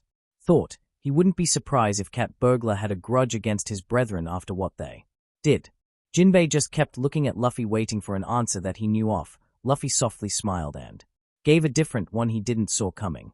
Nami doesn't hate you guys. Was all Jinbei could sputter out in disbelief. When we were going to Sabayati, we met Hachi. He opened up a takoyaki restaurant with his friends, Kami and Papag. Nami and him were kind of tense because he was with Arlong, but they got along later. Luffy said, smiling while drooling a bit. He wanted to eat his takoyakis. They were good as hell. Jinbei was a bit stunned but also glad that Cat Burglar seems to hold no grudge against Hachi for what he did. Luffy frowned, continuing on. We went to Sabayati where Kami was captured and being sold off at an auction house because she was a mermaid. Jinbei along with the Charlottes held grim but an understanding look. They understood why. Jinbei knew how his kind were considered rare goods on the slave market, especially mermaids that are female. The Charlottes understood all too well. Toto land was considered a slaver's dream for the fact Haromama's main territory held almost all races in one place. If not for Big Mom's forces and their strength, it would have been a prime target for those bastards. Some naive and arrogant idiots have tried to take one of their citizens, and for the dumber and more unlucky ones, their siblings, expecting a slave that would get them rich when sold, all they got was an appointment with death, the Charlottes being the receptionist and booking them for the meeting. The family took great joy and pleasure in slowly, painfully, and brutally tormenting the fools that had tried to steal their siblings, who cried for their older siblings to save them, which they swiftly did. They were sadistic and terrifying to anyone outside the family, a trait that they all shared with their mother, although they wondered if their brother Luffy had shared the same sadistic and terrifying trait along with them. Some stupid celestial guy shot Hachi when we were trying to save Kami when he exposed his arms. Luffy said, scowling while Jinbei flinched at. What did you do? Big Mom asked, but had a knowing look in her eyes. Tamago had stated that Luffy had punched a celestial dragon, so was this. I punched that stupid jerk in the face. Luffy said with a look that held no regrets. He looked like he wanted to punch him again. Not that anyone in the world can blame him for. Everyone apart from the celestial dogs wanted to beat the shit out of them. Big Mom nodded in approval at this with a grin. Yep, must be the one Tamago talked about. Bastards always had it coming. Brulee and Mondior hummed, now knowing why he punched that celestial dragon in sobriety. Jinbei, on the other hand, who hadn't known he punched a celestial dragon, as expected, was shocked by the news. You punched a celestial dragon? Yeah. He shot Hachi. That bastard hurt my friend. Now at this, Jinbei was shocked for another reason. Friend, Jinbei said. Besides Nama, a fishman who was a commander of the Whitebeard pirates and treated like an equal. He became friends with a fishman. A human and a fishman getting along. Luffy nodded while smiling cheerfully. Yeah. Hachi wanted to make up for the horrible things he did, and he was really nice. Nami also became friends with him along with Papag and Kami. Jinbei looked stunned before he shifted to a soft look. Luffy-kun, do you think humans can get along with fishmen? Luffy just grinned at him. What are you talking about? Of course we can. If me and Nami can become friends with fishmen, then why not other people? And besides, I consider you my friend too. Jinbei at this was staring at him wide-eyed before smiling softly. I also regard you as my friend. Thank you, Luffy. Luffy just laughed, then looked at Jinbei contemplating something. Then he grinned up at him when he decided what to say. Jinbei, join my crew. The fishman looked surprised a bit, but started to look down. I can't. The Sun Pirates are led by me. And besides, with the alliance of Big Mom and the Sun Pirates, ICA-. You can join. Hey. Jinbei looked up at Big Mom when she said that. My son's crew is allied with mine unofficially until he reunites with them. You joining still means you are still allied with us, but you would have to find a new captain for your crew then, Big Mom stated, shrugging before smirking and raising her hand to point at Jinbei. And also, for my extra condition, you must accompany Luffy as his crewmate when they sail again for our alliance. Big Mom said, grinning. You're fine with this, right? Big Mom asked, raising her eyebrows slightly at Jinbei. Jinbei widened his eyes, looking between Luffy and Big Mom before bowing towards the Yonko. Yes. Big Mom just laughed in joy. This just cemented the contract between them. Mama good. Now go tell your fellow fishmen about my propositions and tell them I will be coming with a few of my children to see the place. Big Mom said, to which Jinbei nodded. Yes, it shall be done once I go home. Jinbei looked at Luffy and told him farewell before leaving. To tell his fellow fishmen about this. I'm going to go find Brulee said, shrugging before taking her leave to have a conversation with her twin before lunch. Mondior, upon Jinbei leaving through the door, took out his pocket watch to tell how much time they got before lunch. We still got about an hour or so, he said, closing and putting the watch back into his pocket. We could use the time to show you the library with Mondior guiding you around, Big Mom suggested, to which Mondior smiled at. The three proceeded to make their way towards the library while also greeting their siblings along the way. Once reaching a giant door that was taller than their mother with two soldiers made from the giant's soul, Mondior approached and with minimal effort opened the door. Once stepping through the door, Luffy was looking around in curiosity. The library was massive with round bookshelves that stood around 4 stories tall with books as twice as Luffy's height. The color of the room was mostly brown except for the white pillars along with the railings on the floor and staircase decorated with red and pale blue lollipops on top of them. Welcome to the library. This is the place where we keep animals with my devil fruit, along with books that caught our interests, along with a section that houses people, Mondior explained to Luffy cheerfully, although he looked quite sinister when he mentioned how he had a section that contained people. People? Luffy asked, tilting his head at him. Mondior nodded before explaining further. My devil fruit allows me to keep people in place, alive and unable to age inside a book if pinned in it. It serves also as a prison over in another section. There are bastards who would come onto the territory to try and steal one of the citizens, or, worst, our siblings. Some of them are kept in the books to suffer until the end of times, along with any other individuals that have tried to bring harm upon us. Mondior explained. He didn't really mention how they would also either torture to death, brutally execute, or feed them to his siblings. Pets, those were the lucky ones in his personal opinion, because at least their torments end. Is that say? Okay. Luffy said, not really bothered by it, even though he met those kind of people once in sobriety, He had already developed a strong dislike for slavers. They walked towards a sofa where Big Mom gestured for Luffy and Mondior to sit down, which they did while Big Mom looked around for a book to showcase her collection of animals towards the younger son. Speaking of animals, she wondered, remembering about Syrup Island that her son mentioned. What about Impel Down? He had broken in after all. She stopped for a second and asked while still looking for a book. Any Luffy, are there also animals in Impel Down? Luffy hummed and nodded. Big Mom perked up and turned around to look at her son while Mondior also looked intrigued. What were they like? Mondior asked in curiosity. Impel Down was not only the most secure prison, but it was also the most secretive. The only ones who knew were the prisoners inside, wardens and the warlords who requested entry inside the underwater prison. They were pretty weird. There was this giant chicken with an alligator head that chased me down there, and there was this big lion with a face of a guy. Luffy said, giant chicken with an alligator head. Big Mom asked, intrigued by this. Sounded like a rare breed. To her, she was also curious about that lion he mentioned. Luffy nodded towards her. Yeah. Someone said it was a rare mutant or something like that. It's a snake that hatched from a chicken egg. It's called a basilisk. Is that so? Big Mom muttered out. She wondered if Luffy's break-in and breakout led to any of those two weird animal hybrids being let loose. Maybe she could send an escort ship near the islands that were close to that place. It was worth a shot. After a while of looking through the books on the shelves, Big Mom found a book to show towards her son. She walked back to them and placed the book down in front of her two sons.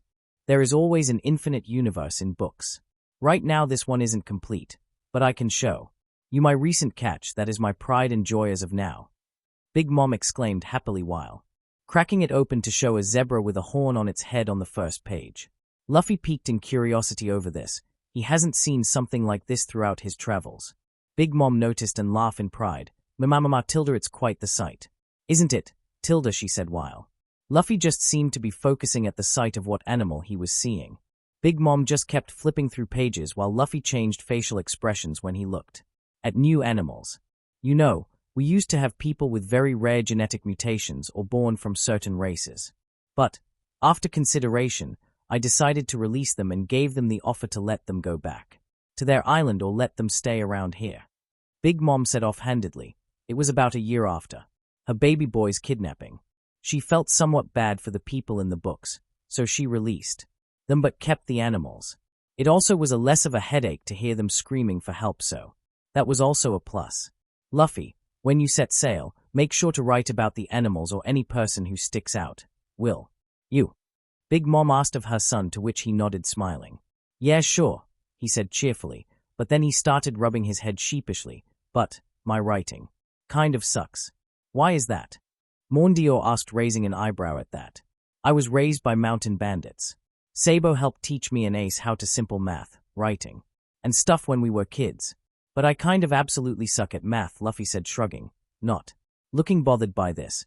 He left out the part where they didn't learn much due to his supposed death when he sailed out early. What were the mountain bandits like? Big Mom asked. She knew of the fact her son was raised by bandits, but besides that, she didn't know what they were like. They were really nice.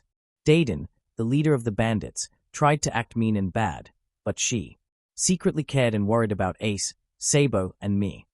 He said cheerfully. Big Mom at that was relief. It didn't seem like they treated him like how Garp did at least. Mondior, who was listening silently, decided to go back towards the topic about his education. Didn't Garp taught you anything? He asked, wondering if that man gave a shit. Luffy just shook his head. Nope. The only thing he did was train me to become a marine. If I said I want to be pirate, he would hit me with his fist of love. Luffy said while also subconsciously rubbing his head, remembering the pain of his fist. He knew it was infused with haki thanks to Shank's lessons about it. No wonder he could hit him even though he was rubber. At this, Big Mom and Mondior frowned, with the older brother seemingly more upset over this. He had always enjoyed and took great pride in educating his siblings by teaching them the basics of navigation, writing, mathematics, and other general skills that a person should have. Both older Charlottes glanced at each other. Luffy seemed to be mostly trained to become stronger but has received little to no education. He was taught by a smart kid, but that was it. Mondior, during these 2 years, teach your younger brother about the basics from scratch. Starting from tomorrow. Big Mom asked of her son, looking upset over this. She was starting to question why in the hell Dragon would leave their child with an irresponsible marine. Of course, Mama. Mondior said without hesitation and was determined to educate him properly. After a while of going through books while their brother talked about different animals he came across through his journey which they took interest in listening. They headed for lunch when it was time. In the diner room, some of the siblings who were gathered inside the room were making some small talk. He kept calling me a branch even though I am not, Brulee said, pouting and whining like a child towards her twin while Broy put her hand over her mouth to hide her snort of amusement over this while using her other to pat her back. You think he would like these? Oven asked towards his two brothers, showing a bunch of fried tempuras and toasted marshmallows along with French fries. Daifuki shrugged while Katakuri huffed in amusement while patting his brother's shoulder as support. They were patiently waiting while talking about what they did throughout the morning and early afternoon until their mother along with Luffy and Mondior while carrying a bag in hand came. Chapter 12. Upon stepping inside, Mondior and their mother took their respective seats, although when Luffy walking towards an empty one. Luffy turned towards the woman who called him out. She was wearing a long dress and a golden crown on her head. I am Broy, Brulee's twin, and your older sister, she said slowly, to which Luffy nodded at. Broy then pointed to herself. Who am I? She asked, which caused the siblings to look at her, confused at what she was trying to do. Broyne, he responded cheerfully. Broy softly giggled at how he looked so bright and innocent. She then pointed at Mondior, causing the man to raise an eyebrow at his older sister. Who is that man? Morni, he said with the same cheerful attitude. Mondior smiled at the nickname but still looked confused at where she was going with this until then. Who is this person? She then quickly pointed towards her twin sister. Brulee looked surprised but then looked at Luffy, who smiled brightly. Branchne. At this, Broy just snorted while covering her mouth to hide her snickering, while the other siblings, finally understanding what her intentions was, were having similar reactions. Hell, even their mother seemed amused while her eighth daughter was clearly not amused. I am Brulee, she shouted towards Luffy again, who just laughed it off and took a vacant seat. After everyone calmed down, even though Brulee was kind of sulking a bit, Big Mom put the bag she was carrying onto the table, which her children been eyeing at once she stepped in. What's in the bag? Smoothie asked, raising her eye at the bag. Jinbei had came to negotiate about an alliance with the Sun Pirates which will make Fishman Island our territory. Their mother explained. At this they were interested. This bag contains Fishman candy. And they are. They leaned forward to listen towards their mother's review about it. By far the best candy I have tasted. It topples over any other sweets I have eaten throughout my life, she said with conviction, which caused all of her children to go wide-eyed and stunned, except for the ones who also tasted it. Their mother was a sweet enthusiast. She could go very in-depth about the taste, the quality and texture of the candy she had tasted.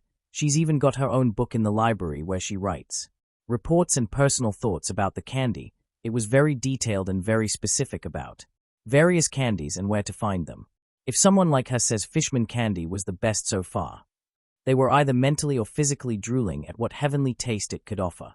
Big Mom reached into the bag and handed it towards her two children, Perospero and Compote, sitting between her, and they passed it down until there was no more.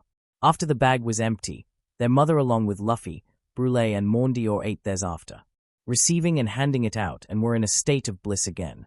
Cracker, looking at the state his siblings along with their mother were in, shrugged and ate his. Were these that good? As soon as his mouth closed and chewed followed by swallowing it, his eyes widened in shock. Oh fuck, they were good as hell. And he wasn't the only one. Most of the siblings were in a blissful state as if they had eaten food blessed from the Almighty. Above the clouds. Even the most stoic siblings had a slightly joyful or cheerful expressions once the flavors and taste hit their mouths. Except for one man, Katakuri.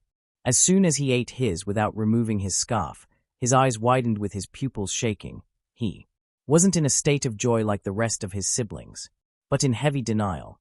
Impossible, something better than donuts. Throughout his entire life, from his childhood to his present self, he had always enjoyed and mostly ate donuts. Any other food consumed just couldn't compare to the deliciousness, the sweetness of donuts. When he's in public or with his siblings, he makes sure to consume his food at an inhumane speed so they wouldn't get a glimpse of his mouth. 1 second his giant donut in hand would be whole, but in a blink of an eye, a fraction of it seemingly disappeared into thin air, with visible bite marks being the only proof the man had consumed it. He would only fully enjoy his guilty pleasure with his mask down when he was alone, so they couldn't see his shameful and embarrassing state when he was enjoying donuts. Just like any of his siblings, he too had a state of bliss and pleasure when consuming his favorite food, just like their mother, but he had an image to uphold. He couldn't show the same weakness like he did before when he was an ignorant and naive child. He had to be the perfect elder brother for his siblings' sake, so he always kept a cool and composed aura around him, along with masking his mouth. If anyone saw it, his perfect brother image would falter and shatter. But right now, though, the always stoic and cool elder brother was having an existential crisis and questioning several things internally, while on the outside his facial expression seemed to still be the same. When a man had believed that donuts was the pinnacle of food and practically worshipped it throughout his entire life, was met with something that could top it, expect one hell of a reaction. Big Mom was the first to snap out of her bliss so she could see her children's reaction, and to her delight, it seems they also could agree that fishman candy was good as hell. Mama, it's quite the taste, isn't it? Big Mom asked, smiling at her children's state of joy and pleasure. They all looked at their mother and nodded in confirmation that it is quite the taste. Is there any more? Effiler asked with hope in her eyes. It also seemed a handful of her siblings, mostly the younger ones, also wanted more. To their disappointment, Big Mom shook her head. No, all the fishman candy that were brought here were inside this bag. But if the negotiations are successful, we will build a factory over there to produce 10 tons of fishman candy on a monthly basis, she announced. Her children lit up and were happy over this revelation. A monthly supply of 10 tons of this was going to be great. Big Mom now leaned back and was rubbing her chin in deep thought. Now, for said negotiations, when I go to the island and speak to Neptune over this matter, who should I bring? She looked around before immediately staring at 2 of her daughters and smiled. Of course, it should have been an obvious decision. When I am going there to talk things out with Neptune. Praline, you shall accompany me for the meeting, Big Mom said towards her mermaid daughters. Prim and Praline perked up at this and looked at each other in excitement and hope. They had always wanted to visit Fishman Island to chat and converse with other fishmen, but with the fact they were part of the Big Mom pirates and were entering Whitebeard's territory, they couldn't. It could cause misunderstandings. A Yonko's crew entering another Yonko's territory is normally presumed to be a raid or hostile takeover for them, considering their mother's relationship with the man, Whitebeard himself. Yeah, they couldn't risk it. Even though Whitebeard's death effectively put an end towards his crew, meaning every island that flew his banner is now exposed and open for any attacks or claim, they still couldn't really enter. After Whitebeard's death, most of the islands under his protection had been raided and pillaged.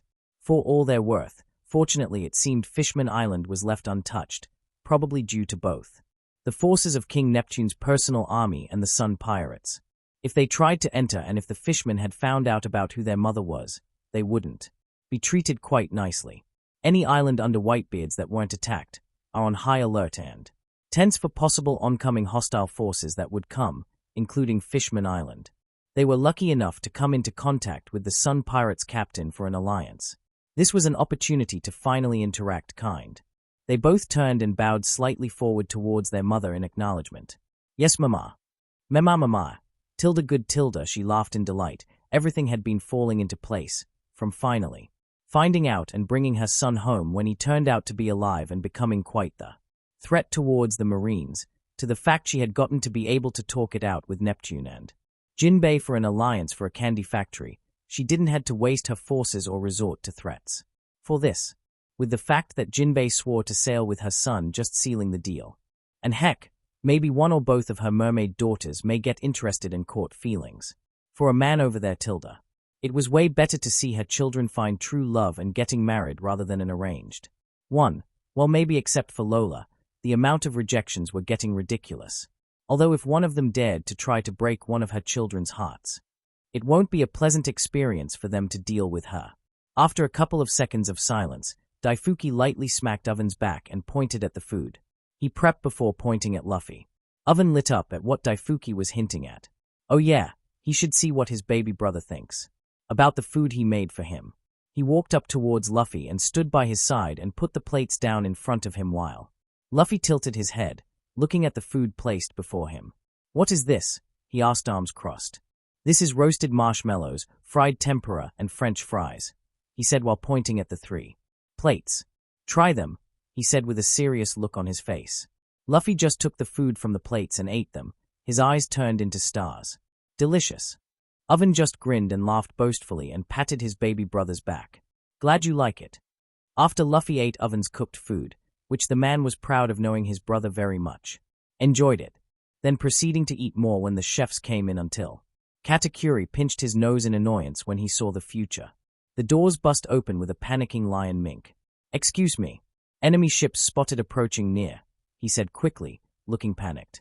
The Charlottes, instead of looking tense and ready for a fight, were groaning in unison over this. They were even more annoyed because they only recently gotten their brother back and it was their lunch. Heck, even Tamago looked mildly annoyed. Luffy, hearing this, quickly grabbed several pieces of food and stuffed it down his throat, gulping it down before looking back at the lion mink in confusion. Who are you? He asked, tilting his head while Peekums looked surprised when he saw who said that. Peekums was tense and wary at who asked about him. Why, you were the one at Marineford. Who defeated those 3 admirals and freed Fire Fist Ace. Why, you are the billion-dollar rookie. Straw Hat Luffy, he said, shocked over the fact a person who recently became quite the big shot was eating casually with the Charlottes as if they were family. Tamago perked up in realization at his surprised expression. He wasn't there at the viewing, and it seemed nobody told him about the fact Big Mom had found her son. Big Mom, noticing Luffy's curiosity, decided to explain. Luffy, this is Peekums. He works under me and he along with some of his brethren are under my protection. He's a mink, she said. An explanation about Peekums. Big Mom 13 years ago was searching for the remaining races to join her island. She was also hoping for a miracle that she could find her son on her search, so when she heard about the fact a group of minks, a race that would bring her a step closer to having every race, was coming to settle in, she made sure to treat her new guest quite well with a warm welcoming. She housed Peekums with his group and treated them with hospitality, with Peekums deciding to become part of her crew while the rest becoming official residences, which she accepted with joy. After 5 years of Peekums' service, he had came and informed her about an arrival of his former crewmates, the Nox Pirates. Peekums had filled her in about his former crew when the giant woman asked him if he was a part of any, which he did. Peekums had told her about his past when the Emperor seemed trustworthy after 5 years of service. She had even shared chocolate with him if she had any from time to time. Big Mom found it quite interesting to hear about pirates hunting for poneglyphs, and with this information, she could easily narrow down the reasons they were visiting to 2. 1. They were trying to catch up and talk with Peekums, a casual conversation over a cup of tea. With fellow friends who haven't seen each other for quite some time, quite touching and nice. Or 2. They are going to catch up with Peekums with the addition of trying to inspect her poneglyph. Or they could do a little trolling and attempt to steal hers. She wasn't fond of the last guess of what they were going to do. So, asking Peekums about the time they were coming, she along with Peekums waited for their arrival. Flashback to 8 years ago. When Big Mom heard how Peekums' friends were arriving on her territory and how they were chasing poneglyphs for a long time. Yeah, she was definitely joining in on the conversation and getting to know their motives behind why, especially since she owned one.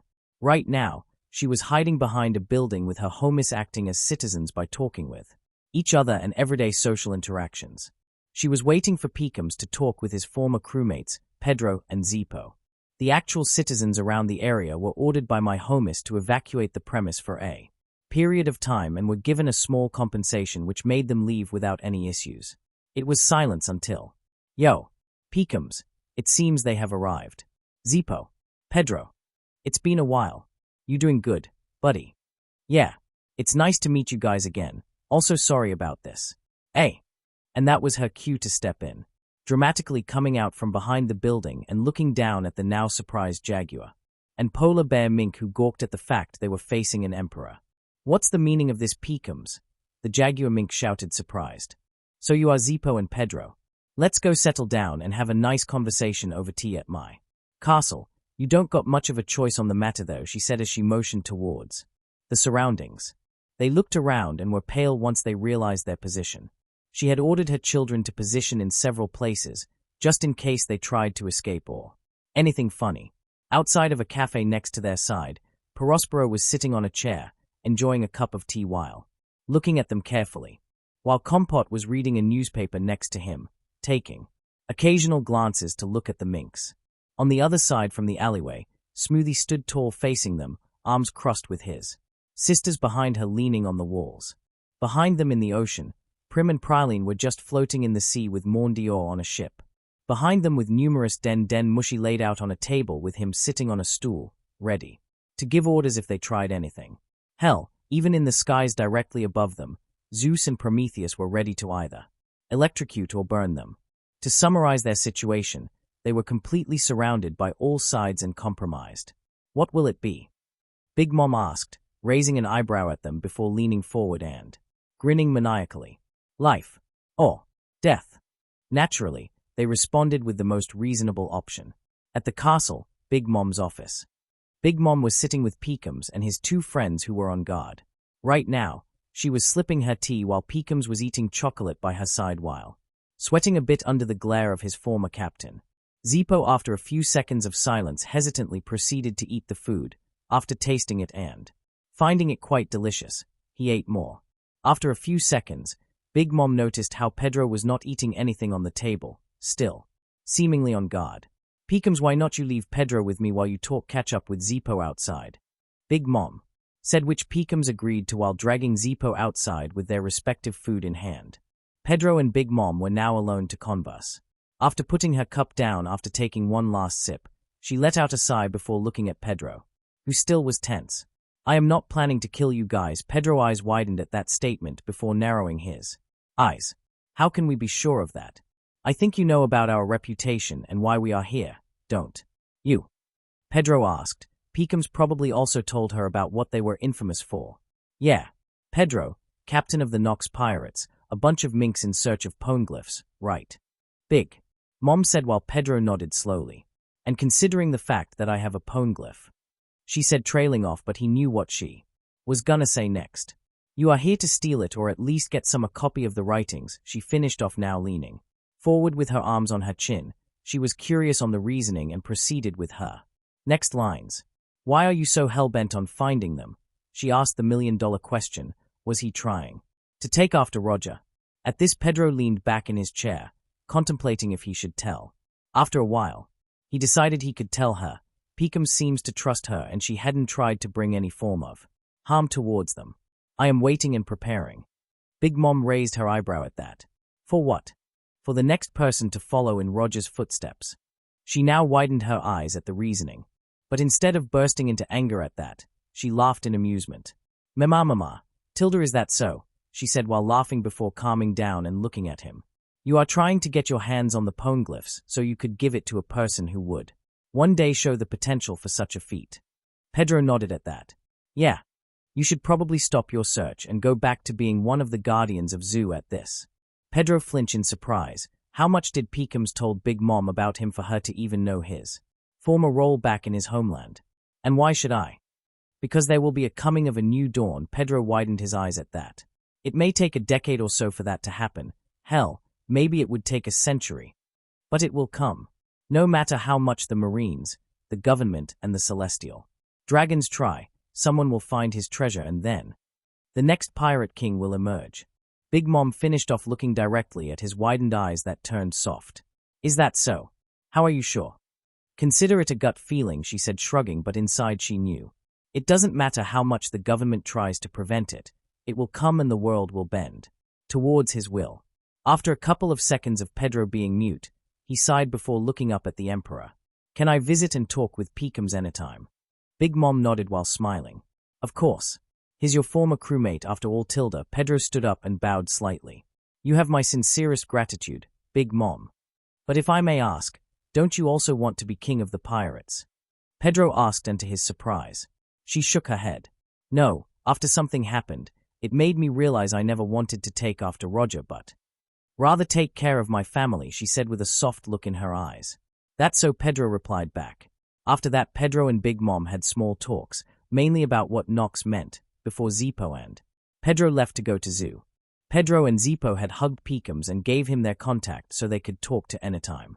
Peekums was grateful for Big Mom not stealing an ounce of their soul when he begged her not to, before they arrived and handling it peacefully. Flashback along with explanation end. Now back towards Peekums, who's scared shitless over Luffy. Peekums, do you know about how Big Mom had a son that was kidnapped? Bon Tamago asked. Towards Peekums, who nodded. Yeah, why are you bringing that up? We have a bigger problem over there, he said, pointing at Luffy. While the Charlottes were starting to get amused, it was quite hilarious seeing the surprise faces of people when they find out who Luffy was to them. The son has been found, Swa. Tamago announced while Peekums was surprised at this news. Really? Where is he? Why do you think he is here? Tamago said, pointing at Luffy. Peekums looked at Luffy, then Tamago. Then looked at Luffy. Then looked at Tamago. Then looked at Luffy. Then looked at Tamago. Then looked at Luffy.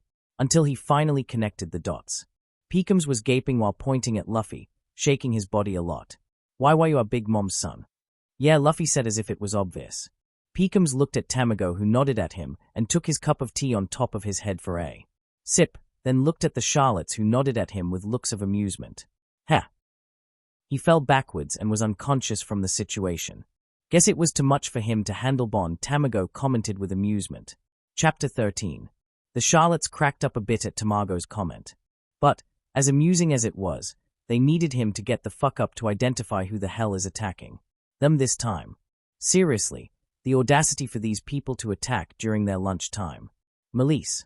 Big Mom simply asked without telling her specifically what to do, but her daughter knew what her task was. Of course, Mama. Tilda. Melisse said, smiling brightly with a gentle and soft voice, getting of her chair and walking with grace until she was in front of Peekums' body. Tamago started backing up, gulping and sweating while covering his ears. Katakuri, upon hearing their mother asked for his little sister's assistance, immediately prepared mochi balls for himself, his siblings and Mama to cover their ears. Smoothie saw how Luffy was tilting his head on why he was being handed mochi balls and wasn't putting them in his ears, so she motioned him to use the mochi balls to cover his ears. Thankfully, he did, even though he was confused as to why everyone was doing it. The Charlottes all were nervous. Even if the mochi ears blocked their hearing, they still are using their hands to make sure her voice would be muffled. Melisse, after a couple seconds of standing in front of Peekums, slowly knelt down to inspect his face. Scowled. Slapped the shit out of Peekums' face. Proceeded to pull his ear until it was next to mouth. And woke him up. Oi oi, what the hell do you think you are doing, you fucking small-eyed furball bitch? Asterisk deep inhale and another harder slap towards the mink's face asterisk. Wake the fuck up, you cocksucking sack of shit. Peekums woke up screaming as if he went through a near-death experience. After waking up and coming face to face with Melisse, who immediately changed her facial expression to her bright and cheerful one before he could see her previous expression. Good afternoon, Peekums. Tilda had a nice nap. She asked politely with a soft smile while her family took off their mochi ear mufflers and sweat dropped at her attitude change. Luffy just stared at Melisse while gaping. She was more terrifying than an angry Nami. He didn't really clearly hear what she said through the mochi balls, but he knew that she was angry at that lion guy, and damn was she loud.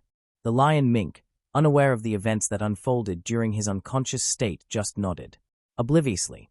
Yeah, I had a weird dream though. Peekums said while sounding confused himself over the strange dream. Oh, do tell.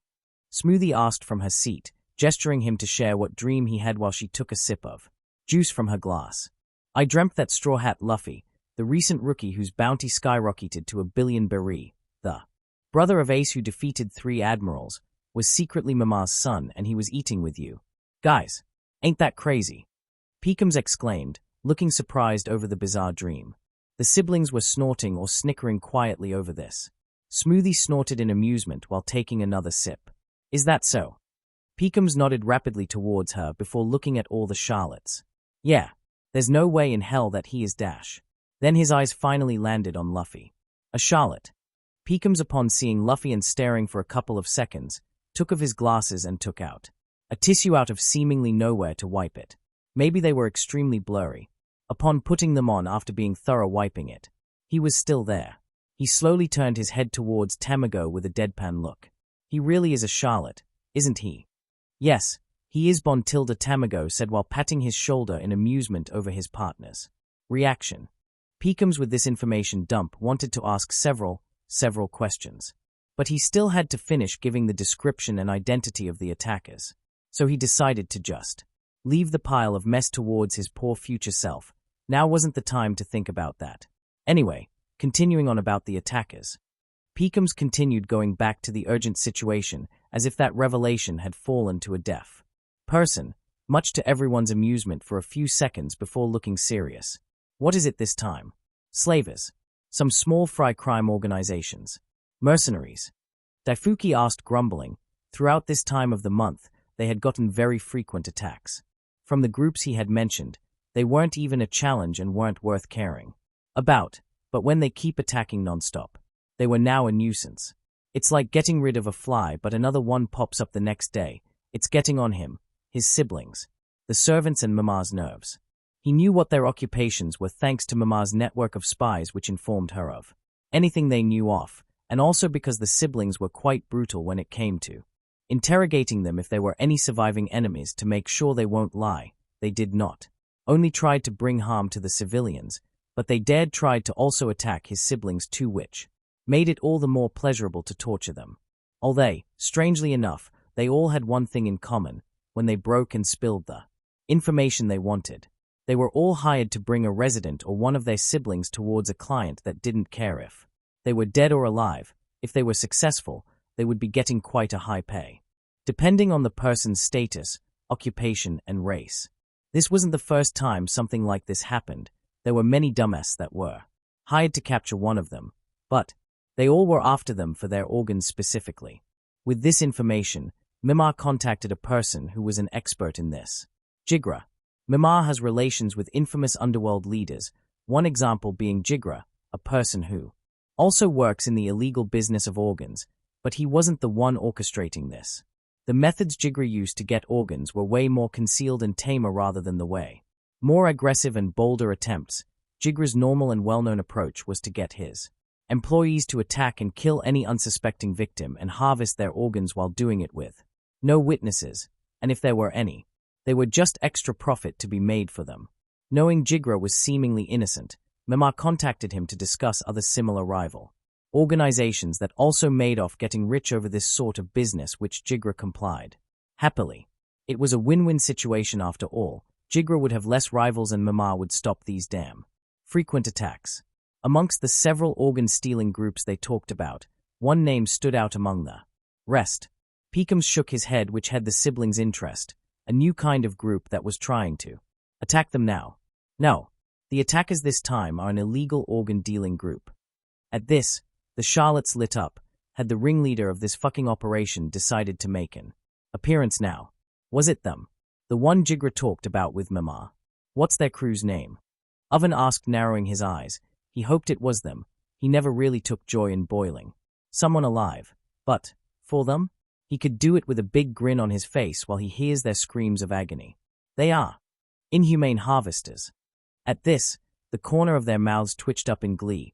It was the group that Jigra mentioned. Oh, they couldn't wait to annihilate them. All of the Charlottes apart from Luffy looked at their mother in anticipation. They really wanted her to give the orders. Big Mom, noticing the looks that her children were giving her, grinned sinisterly and raised her hand up and commanded, "Leave no survivors, Tilda," she sang sadistically. "Yes, Mama." Tilda, her children replied in a similar tone with sinister looks. All of them stood up with either their hands on their weapons or were ready to use either haki or their devil fruits. They slowly approached the exit while Luffy looked around in utter confusion. What's going on? Cracker stopped and looked at his brother, grinning madly. Before you came, we have been getting a lot of attacks which were more annoying rather than worrying. They all are weak as hell. But they still kept coming. They all were hired by some organ-dealing organization. That's why all of us are looking forward to ripping them to shreds, he finished explaining. He was really looking forward to putting an end to this because Angel, his triplet sister, was attacked from a guy from behind who they presumed was killed. He was now confirmed dead. After that stunt he pulled, Fortunately, there wasn't a scar and it was a minor wound, much to the relief of Cracker and Custard. "Oh, all right. Let's go beat them up," Luffy said, grinning brightly, not even bothering asking if he could join. He was going to join. He always liked a good fight after all, a trait that he shares with both sides of his family. Cracker grinned back in acknowledgement over this. Normally he would prefer fighting alone, but this problem has been a pain for everyone's ass, so it was reasonable for all his siblings to get retribution. And besides, he wanted to see what else his little brother could do. He wasn't the only one.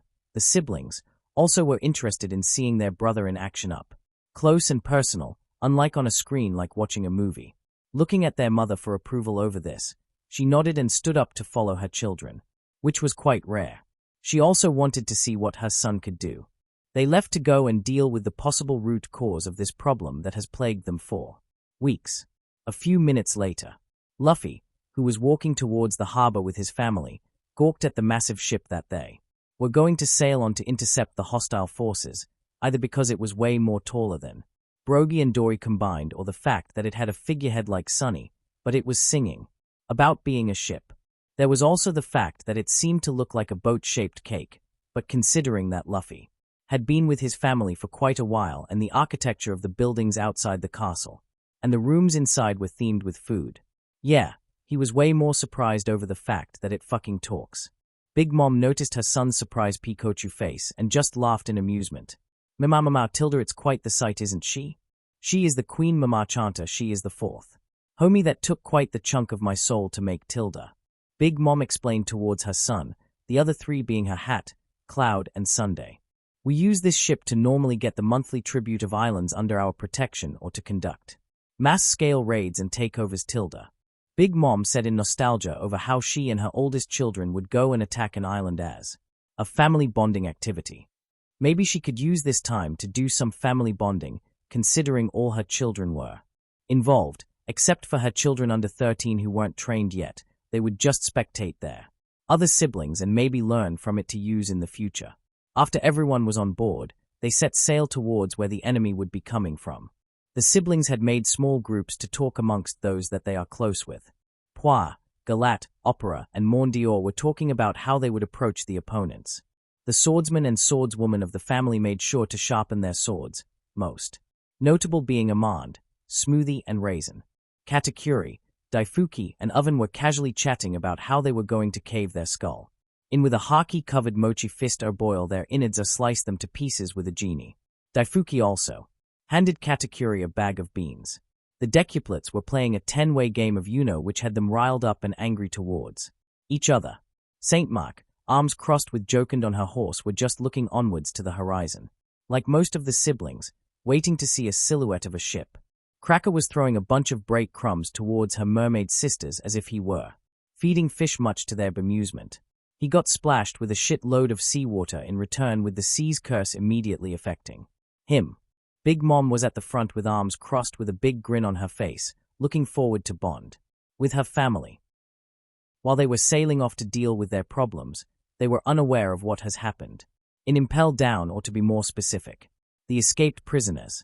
With the world in a ruckus, especially the level 6 prisoners of Impel Down, the Marines and the governments are quite busy, to say the least. A few days ago, when Marineford started repairs after the war, Sengo was sitting in his office for one last time before he hands in his resignation, which was unknown to everyone at the time. The office was the main priority for repairs, so he could give orders and instructions over what to do. His final duties would be to assign a new fleet admiral to replace him, along with checking over the escaped prisoners. He was alone, silently praying that the level 6 prisoners were the less well-known ones and were just starting out before they were taken down. If any came from the other side, the world could potentially shift and be thrown in disarray by their powers. The other side is a part of level 6 where they keep pirates that are deemed a threat to not only a country, but the world itself, for their powers are beyond something the admirals of this generation could handle. There were only less than 10 people place over there, but they were on par with the Yonkos. They couldn't afford to make a new level for them, as even transferring one of them could give them a chance to escape. The best they could do was make their cells and cuffs thicker, while adding additional cuffs to restrict more movement. Him, along with his longtime friend Garp, had taken down these pirates, but they would suffer massive casualties and destruction in the process. Hell, they had to call a buster call for one of them in order to even subdue him. Brand New opened the door which had broke the silence. Fleet Admiral Sengo, the list of prisoners you have requested. He stated before laying it upon his desk. He looked like he had faced death itself. He was that pale. Sengo was wary and tense over his subordinate's expression. That was not a good sign of whatever is written in this report of escapees. Looking at the report, he paled and grimaced immediately upon seeing the top two names. Douglas Bullet, the Demon Heir, level 6, the other side. Occupations: former Galt's Force soldier, former Roger pirates. Shiki the Golden Lion, the Flying Pirate, level 6, the other side. Occupations: former captain of the Golden Lion Pirates, former redacted pirates. He noticed how Burndy World along with other well-known pirates had escaped alongside them. But compared to these two monsters, it was like comparing a normal shark to a sea king. This was the only thing Sengo could mutter out in stunned horror. Shiki was like his main enemy. Like how Roger and Garp were, the ultimate downfall of Shiki would be when he showed up at Marineford and demanded to see Roger so he could personally execute him. Shiki couldn't accept the man he had respected was going to be killed off in such a pathetic sea of all places, which had caused him to fight both him and Garp to fight it out with him, which caused half of Marineford to be destroyed with Shiki finally being subdued. He had been restrained down to the ground with all limbs cuffed to restrict any movement possible. After his escape attempt, he was about to sever his own legs in order to escape, which led to an even more stricter restraint when a warden saw this and was able to stop it in the nick of time. The real issue, though, would be Douglas Bullet, a monster that had frequently fought Roger and sailed with him, a monster that had fought Whitebeard and was close to his power, a monster that took a buster call and survived, a pirate who also had conquerors. It was the worst-case scenario possible. Shiki was quite old, but his powers still could match the current Yonkos. But Douglas, he was at his peak right now. At Wano, on Ijishima's Skull Dome, Kaido's castle. Kaido was sitting on his throne while glaring at the man before him who was giving him a shit-eating grin. He was dressed in traditional Wano clothes which were colored orange. It matched his long gold hair. The most distinctive part was a broken steering wheel lodged into his head along with two swords strapped on his waist. Shiki had came to do some catching up with people he knew of. It's been a while, hasn't it? Cabin boy, Tilda. TSK. I told you to stop calling me that, you piss-haired bastard. What did you call me? You fucking cabin boy. You heard me. Piss-hair. If you want to die that badly. If you want to get your ass kicked that badly. Bring it. Somewhere on an island. A certain tall man was walking on piles of bodies while collecting any weapons he seized to add to his collection for his future plans. While doing so, he noticed someone of a corner of his eyes, turning to look at man with glasses, on with a cigar in his mouth, giving him an approving grin.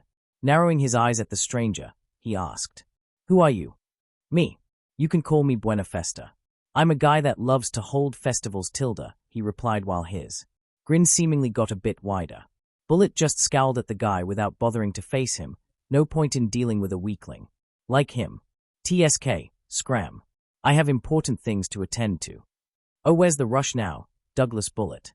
Douglas stilled at that while he slowly turned his head towards the man now with a killer glare. You looking to die today? Oh, no, no. I am here to make you an offer, Tilda. Douglas didn't look interested in it, but he decided to appeal towards the offer out of curiosity. What is it? The man, upon hearing that, pulled out a map out of seemingly nowhere, showing the map of the New World with several crosses marked on several islands. You see, I am looking towards starting a festival where I am sure everyone would be interested in, Tilda, a festival that would be grander than Roger's execution, he said while saying Roger's name with venom. He stole his spotlight after all. And how are you planning to do that? Douglas raised his eyebrows towards the very ambitious man. It had something to do with the map he was holding, but what were the coordinates for? You see, on this map holds a treasure on one of these marked out crosses. A treasure which gather people wanting to obtain it. Even the strongest and wealthiest of people would want it. They would risk their lives on it even. At this, Douglas now was intrigued. All of the strongest people gathered in one place. He could prove he was the strongest of the world if he beat them all. What is this treasure you speak so greatly about? He now wanted to acquire. What was this so-called treasure worth dying over for? Oh, I am sure you are quite familiar with it, Tilda. After all, it might as well be the same as having your dear old captain's greatest treasure in your hands, Tilda. You had my interest. Now you had my attention. AON, I am shifting updates towards an end of a chapter because it messes up the chapter. No and all that. Hey, what up? I found Genera here. You must be wondering why. It takes so long for me to make the next chapter probably. I had been working on several stuff lately. 1. Dealing with an internship where I have to work 8 to 6:30 p.m. Pretty hard. But it's only 4 days of working, then I would get 4 days off relaxing. 2. Working on a music streaming channel, promoting artists' artworks. On Pixiv along with music that I find cool. It's called Telehed. Sorry about the long-ass times, trying to make concepts and replacements and stuff in the One Piece story, especially since Big Mom is Luffy's mother in this AU. Which means she won't show up at Wano to attack her own son. The wedding between Sanji and Pudding would be different and end off. Happier though once I get to that part. Planning to get all 85 Charlottes involved somehow, which is going to be a pain in the ass. There's going to be 1 or 2 more emperors to replace Big Mom, who was originally in Wano, to fight the Straw Hats. PS4 Luffy pairing. Chapter 14. Luffy was leaning on a railing while looking to particularly nothing towards the sea in boredom. Sure, it hasn't been that long since they were out in the sea, but he was getting bored real quick. I wonder how they are doing. Luffy muttered out his thoughts to nobody.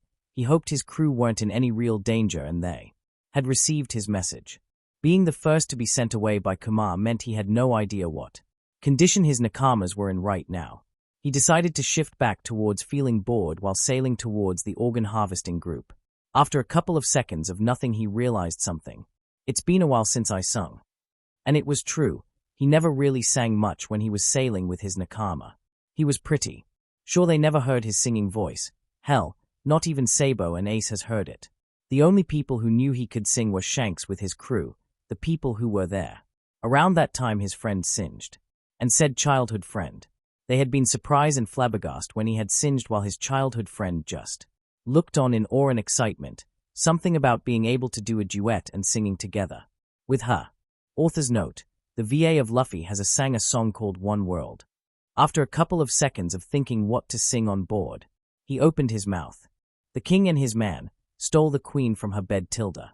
The Charlottes, hearing the first lines, looked at each other to confirm they heard that. They didn't know who it was, but damn, he sounded like a professional. Big Mom, who also heard, was also interested. She liked music a lot, something her children also had shown interested in. So upon hearing that, she looked around wondering who was singing, and then her eyes landed on Luffy leaning on the rails, and bound her in her bones, Tilda.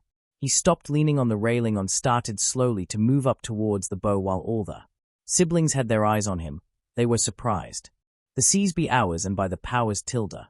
He now stood in front of them on the bow as if he was standing on a stage while his siblings and mother, who moved so her son could be the center of attention, looked at him in awe and interest.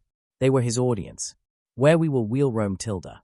He closed his eyes before proceeding to the next verse while lowering his voice by a bit, his siblings and mother keeping silent, wanting to hear more of his amazing voice. Yo-ho, all together, Tilda.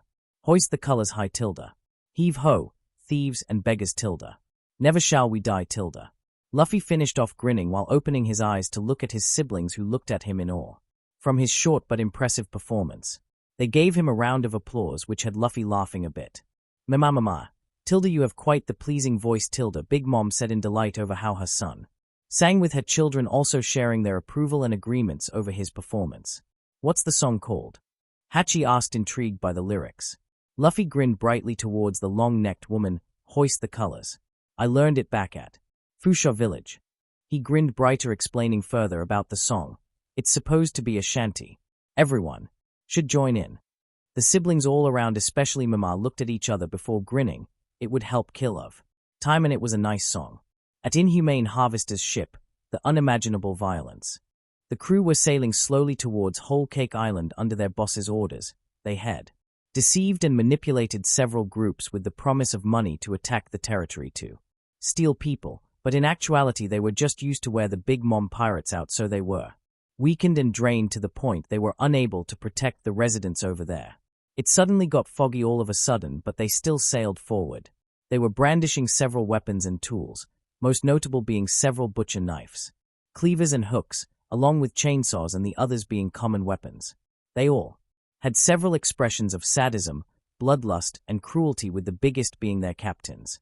He was letting his man steer the wheel while he sat by his side on a stool, inspecting his great knife, which was a gigantic half-scissor with a look of anticipation. He liked it when it was dyed in red rather than a boring silver color. The right-hand man of inhumane harvesters, with a bounty of 510,430,000 beri. Gore Fisher, the human butcher. They started out as an unknown group before skyrocketing into infamy for their numerous counts of slaughter whenever Marines had came after their handiwork to inspect damages and to provide aid to any survivors. They would grimace with the light-hearted and fresh recruits, either fainting or puking upon seeing their victims. They were amputated in numerous ways, with their chest ripped open, displaying missing organs. The worst part was their face. Their expression of despair and agony haunted anyone who saw their corpse. After their display of carnage, they were given the name inhumane harvesters, as they killed and stole organs on a massive scale, like how a farmer would yield a massive haul of crops. After sending waves of attacks and being told by his boss to finally go harvest, they were expecting the Big Mom pirates to be easy prey after sending several groups to attack them, but unfortunately they were just another group of huge egotistical and arrogant idiots that were high off their power, thinking they are invincible. Sadly, they haven't truly comprehended the true power of a Yonko's crew. Captain, ship spotted. A crewmate from the Crow's Nest announced with a pale look painted on his face. Must be the Big Mom pirates, Tilda, he said, grinning. He stood up and walked towards the bow of the ship. Upon reaching the front, he waited till they came into view from the fog. Instead of seeing a ship, he heard a song. Yo-ho, all hands. Hoist the colors high. The crew looked at each other in confusion over this. Before a behemoth stood upon them. Heave-ho, thieves and beggars. Never shall we die. They gawked at the size of the ship, which looked like a cake. But their eyes were on the figurehead. It was singing along with the people on top of the ship. Looking up, they paled upon seeing them. Big Mom with all her children were singing together in joy, completely unaware at the insects in front of them who were cowering in fear. When she and her children saw them, however, they didn't stop singing. They started grinning and sang louder. Yo-ho, all hands. Cracker had already set up his biscuit armor for a fight and was stomping on the deck to the beat of the music while his sisters stood by his side singing along. Smiling, Katakuri was singing with a smile under his scarf over how joyful his siblings were, of an arms were crossed with his head raised up and singing loudly towards the sky with a big grin. Even Daifuki was smiling at all his siblings singing as one with him, joining in also. Hoist the colors high. Opera was singing arms crossed with a big grin, while his quintuplet brothers had an arm on each other's shoulders singing loudly while stomping their foot on the ground towards the beat in unison. Basskarte was singing with his mouth uncovered, grinning along with his brothers who were smiling also, more so over the fact he seemed less shy about displaying his teeth. Heave-ho, thieves and beggars. Mayukuru, Marble, and Mobile, who was standing behind his sisters along with the snake quadruples, were leaning with their arms resting on the railing, singing and smirking at the group beneath them who were pale. Perospero and Compote singed while looking at the pest under them with a vicious grin.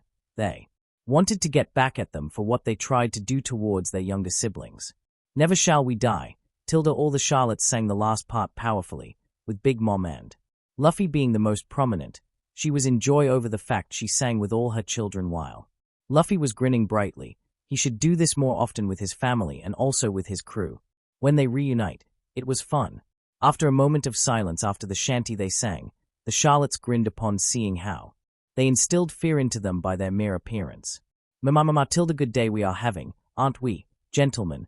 Tilda, Big Mom said teasingly and politely, but her sadistic face didn't match her tone. They just kept silent for a while, until Gore Fisher, who was initially frozen, snapped out of it and gave orders. Being as still as a statue wouldn't help. Why are you all fucking standing still? Slaughter and harvest their organs. At that, the crew also snapped out of it and let out a war cry before trying to leap onto their ship. Keyword being try.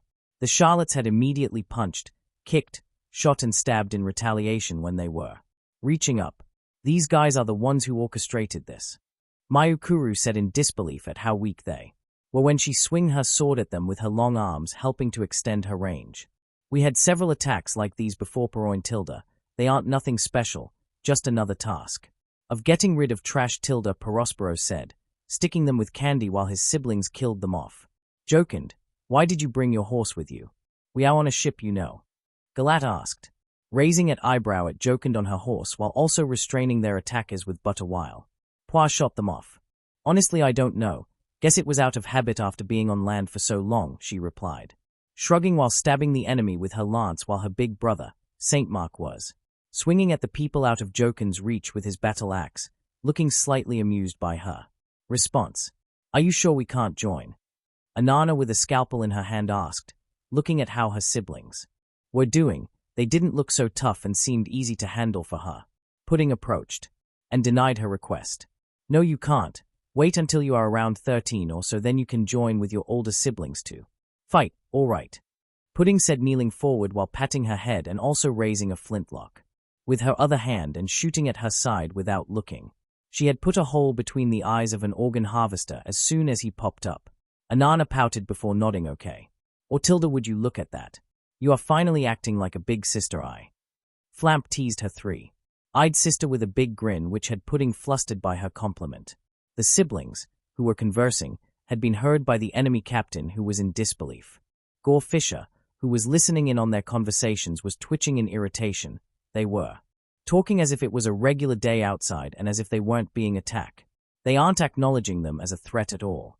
With a war cry, he had leaped up higher than his man and landed in front of them with a scowl on his face while drawing his weapon out. Who are you? Snack asked, raising his sword at the organ harvester who seemed way stronger than the other man who had leaped onto their ship so far. I am the right-hand man and the captain of my ship. Gore Fisher, the man known as the Human Butcher. Remember that name in hell when I kill you all and reap all your organs for what it's worth. At that, Snack just looked at the man as if he ate cereal without milk and preferred pineapple for toppings on a pizza. Kill all of us. You can't even kill me. Snack said, a bit surprised how arrogant and confident he sounded. Their little conversation had drawn the attention of the siblings, especially about how he was the captain and the right-hand man of the organization. Ho, right-hand man, you say? Katakuri said, appearing beside Snack with a blooded trident in his hand and narrowed eyes at him. What's a right-hand man? Luffy asked, walking up towards the two after punching the organ harvesters barehanded. They were weak as hell. Snack at that turned towards Luffy while raising his sword and resting it on his shoulders. Right-hand man is someone who helps out their boss the most. It's similar to first mates, but they aren't the first to join the captain, he explained while shrugging while Luffy nodded at that, learning something new. Katakuri nodded at his explanation. We should keep that one alive for interrogation. If he is the right-hand man, he probably knows where their main base of operations are. Luffy nodded and smiled brightly while cracking his knuckles. All right. I'm going to beat that guy up.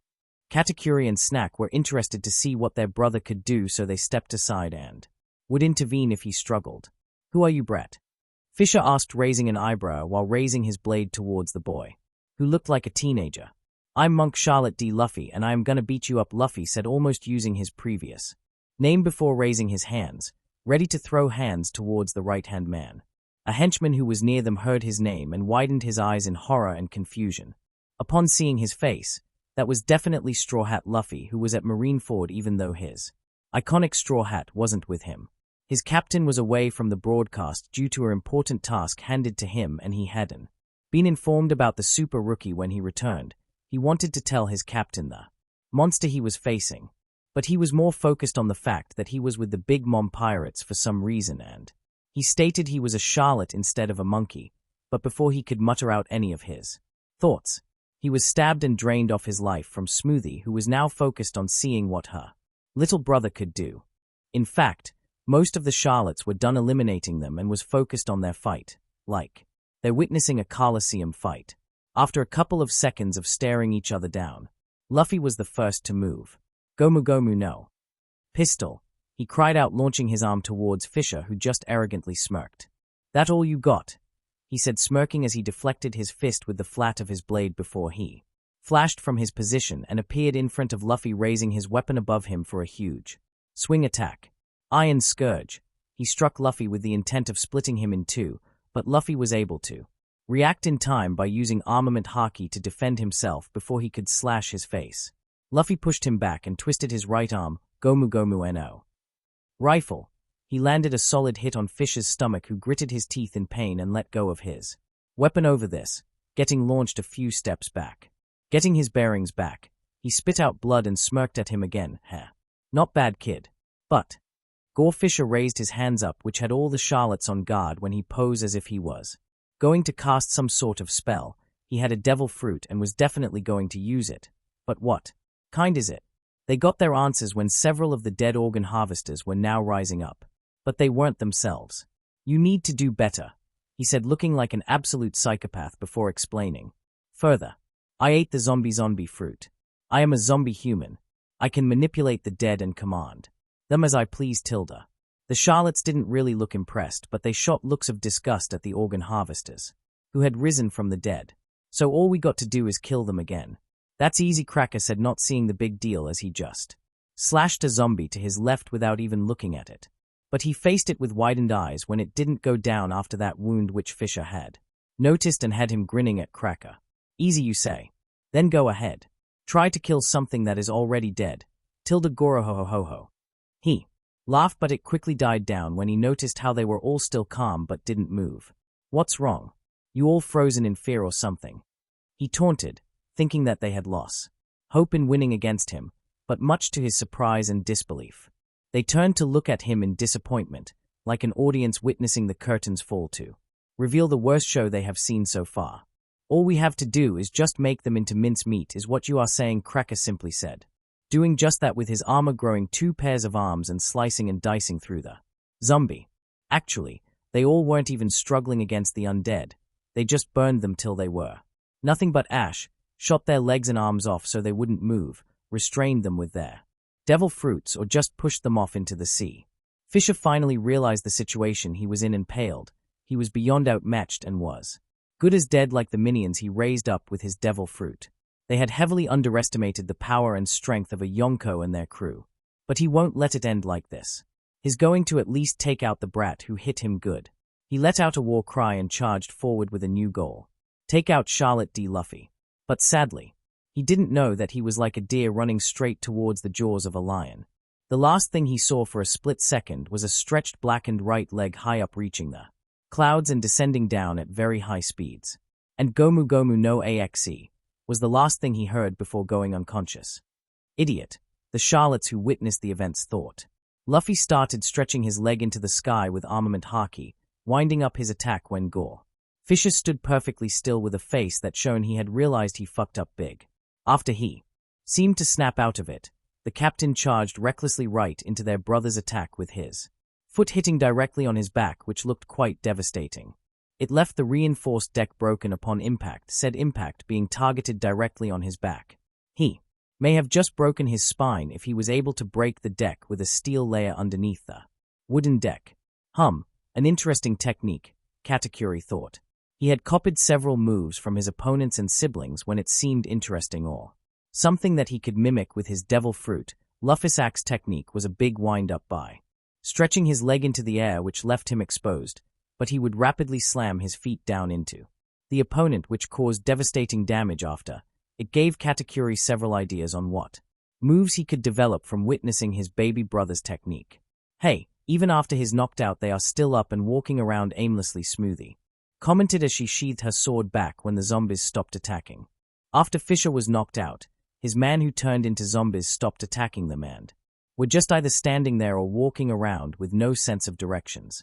The siblings poked them, but they didn't respond or react in any way much to their interest and curiosity, and some kept poking them for fun. Mondior was taking down notes and descriptions about the zombies and was studying them with great interest, another entry to add in his journal of discoveries. Mama tilde round up the zombies so we could either add them to the library or study them, their mother ordered with a big grin on her face. She was interested and very happy about how she has another creature to add towards the collection. Even after years off collecting creatures, there still was more. The ocean was a vast place, full of new things to discover. Just the way Linlin likes it, Tilda.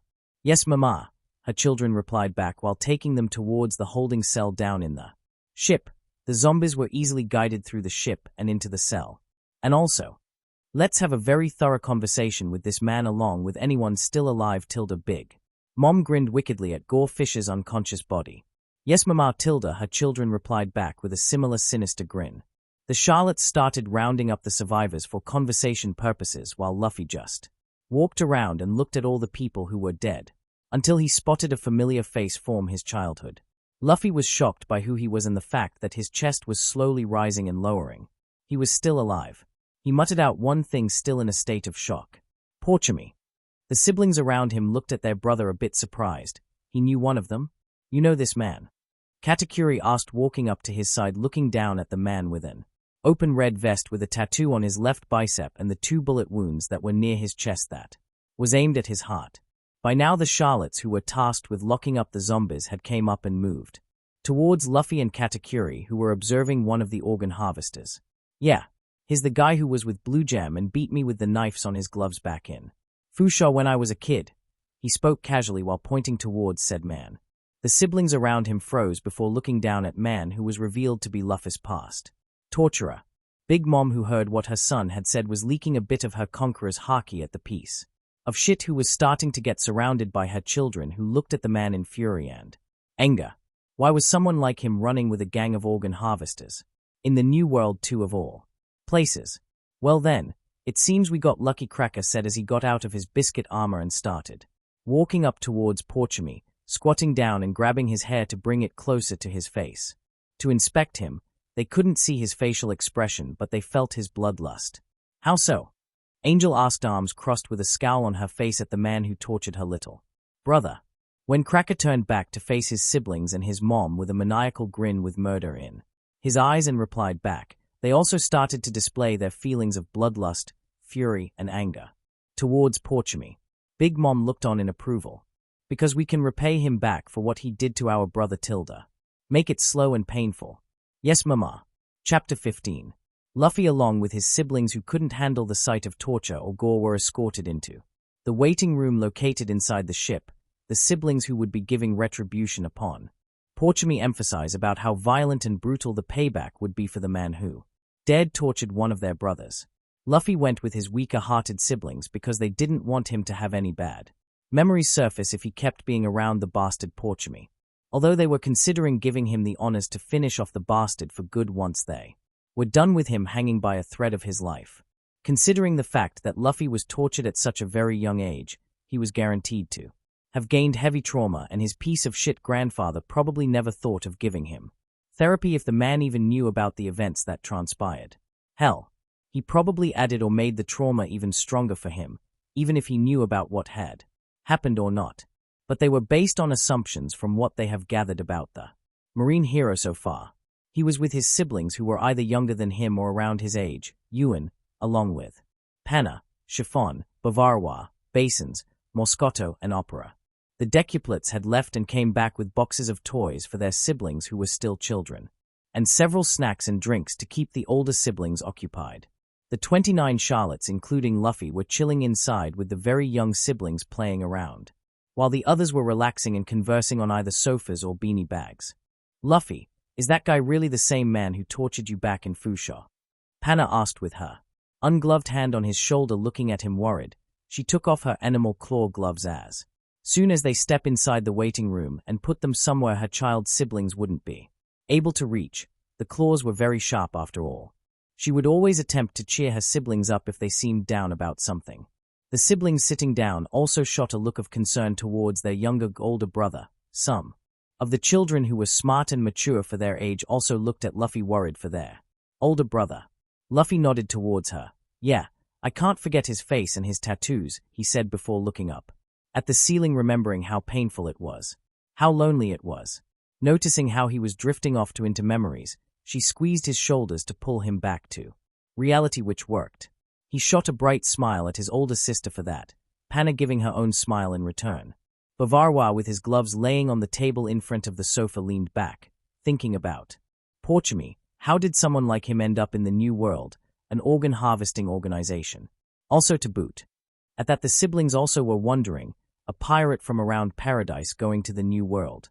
was a rarity considering how they needed to either be very strong with a minimum of a 100 million berry on their head or needed to be part of a crew with the captain meeting said requirements. Knowing how inhumane harvesters started off in the New World, the chances and possibilities for Porchemy to get here was slim to none unless he sailed with another strong group before later joining them. Maybe they had a group they branched into Paradise to recruit weak pirates to use as cannon fodder.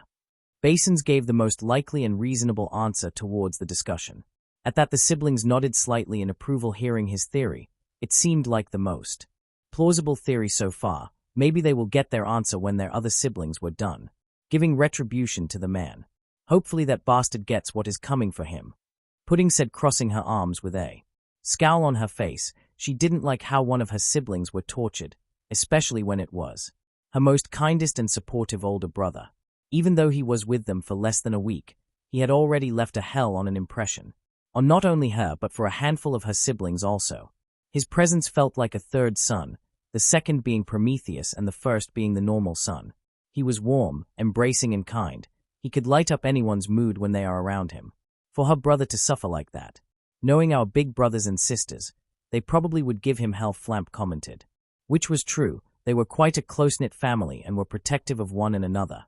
Doesn't matter how close they were to certain siblings, they will give hell to whoever hurts one of them. But this was a first time in the family where one of their siblings wasn't wounded or insulted, but tortured. Porchemy was about to experience pain beyond imaginable. The siblings all nodded at Flamp's words and decided to use this time to get along and know more about their brother. Anyway, Luffy, do you remember our names? Moscato asked Luffy while motioning towards the Charlottes gathered in this one room. He seriously doubted he remembered all 85 of them. Only Pudding, Flamp, and Chiffon, he responded bluntly, to which he nodded in understanding. There were 85 of them, including himself, and Luffy was unfortunately raised outside the family, so he knows little about them. Of course it would be hard to remember them. Well, let's formally introduce ourselves. Moscato said, clapping his hands, changing his expression to a cheerful one. I am Moscato, your older brother, he said while putting a hand on his chest to emphasize his identity, which Luffy nodded in response. Basins, the man with several antlers on his head, waved lazily at Luffy while leaning into a beanbag chair. Upper Fa. The cream man said cheerfully. Bavarwa, he said, crossing his arms and puffing his chest. Panna, your big sis. The young woman who was sitting next to Luffy said cheerfully towards his younger brother. Nugar, the 42nd son of Big Mom, announced. He was wearing a white feathery scarf around his mouth to cover what is ever underneath the scarf, similar to katakuri. I am Nuichi, and these are Nuji, Nusan, Nusha, Nugo, Nutmeg, Akameg, Allmeg, Harameg, and Fuyumeg. We are the Charlotte decuplets. We were 10 children born from Mima in a single birth. Nuichi with his green hat announced his decuplet siblings' names on their behalf while pointing at each one, the only surefire to tell which one was who were. For the brothers, their hats which had different colors and Nusha standing out due to his very different build. For the sisters, who were way easier to tell apart, their different hairstyles with different colored ribbons on their necks. I'm Ewan. I'm around your age, by the way, he said with a smile on his face. He wanted to know more about his brother, who was around the same age as him, and hear about his accomplishments throughout his life. Luffy just hummed in acknowledgement, knowing their names. You know, now that I think about it, what was that guy's bounty? Ewan asked Luffy after introducing himself towards him. What guy? That right-hand man guy? Luffy asked, not knowing who Ewan was specifically talking about. Ewan nodded to confirm who he was talking about. Yeah, that guy. I'm pretty sure it's around 510,430,000 berries, Moscato said after digging through his memories. Since inhumane harvesters were the most likely suspect for the continuous attacks on Toto land, they dug through that specific group the most to learn more about them. They could be considered a group that met the New World standard in terms of strength, but they could definitely handle them. Hey, his bounty was that high. I thought it was lower. Flamp exclaimed in disbelief over this. She never really researched much about the organ harvesters. That weakling was worth 100 million berries less than Snack. Even though he got his ass handed to him with their brother Luffy clearly not going all out, his bounty was still that high.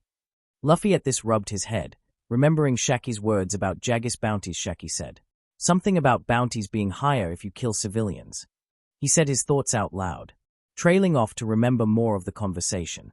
Morscotto nodded at this before educating his siblings about how the system works. The bounties are issued by the world government through the Marines.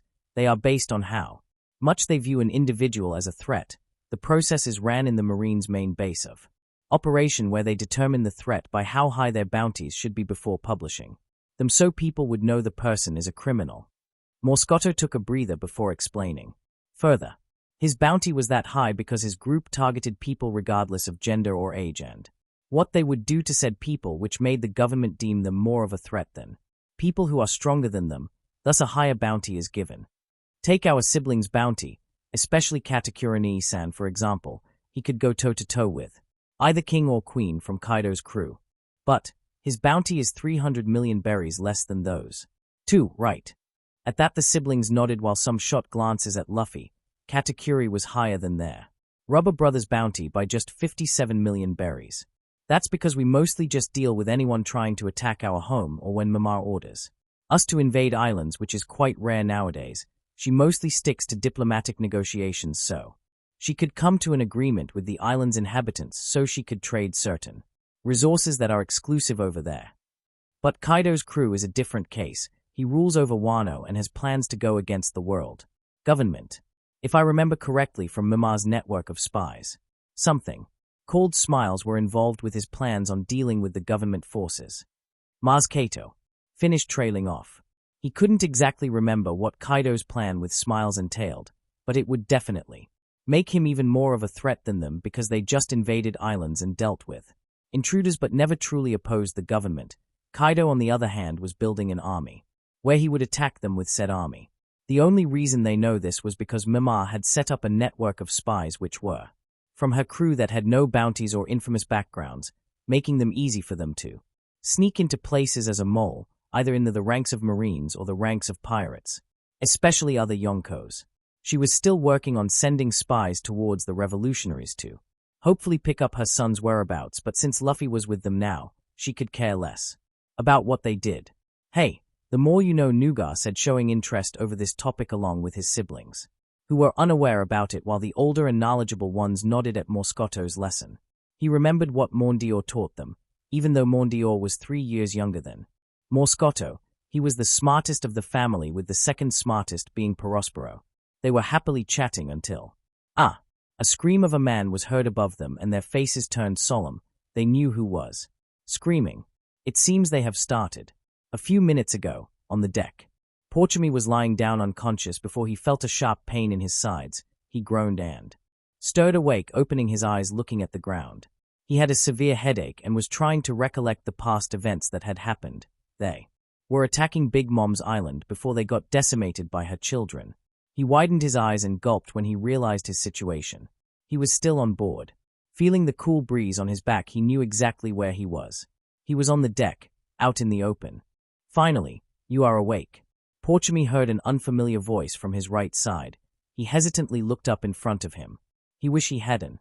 In front of him were several of Big Mom's children, most notably being a tall woman with white hair with one-eyed cover, a tall man with a scar covering his mouth, a man with a candy staff with a giant tongue, and a big woman who had a hat that what seemed to contain an assortment of fruits.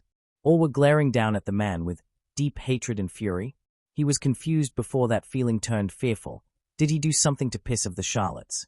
On a personal level, he wanted to ask, but he was too overwhelmed with fear to the point he couldn't speak. He was afraid to mutter a single word. But even in fear he could still observe his surroundings, and oh boy, he wished he didn't.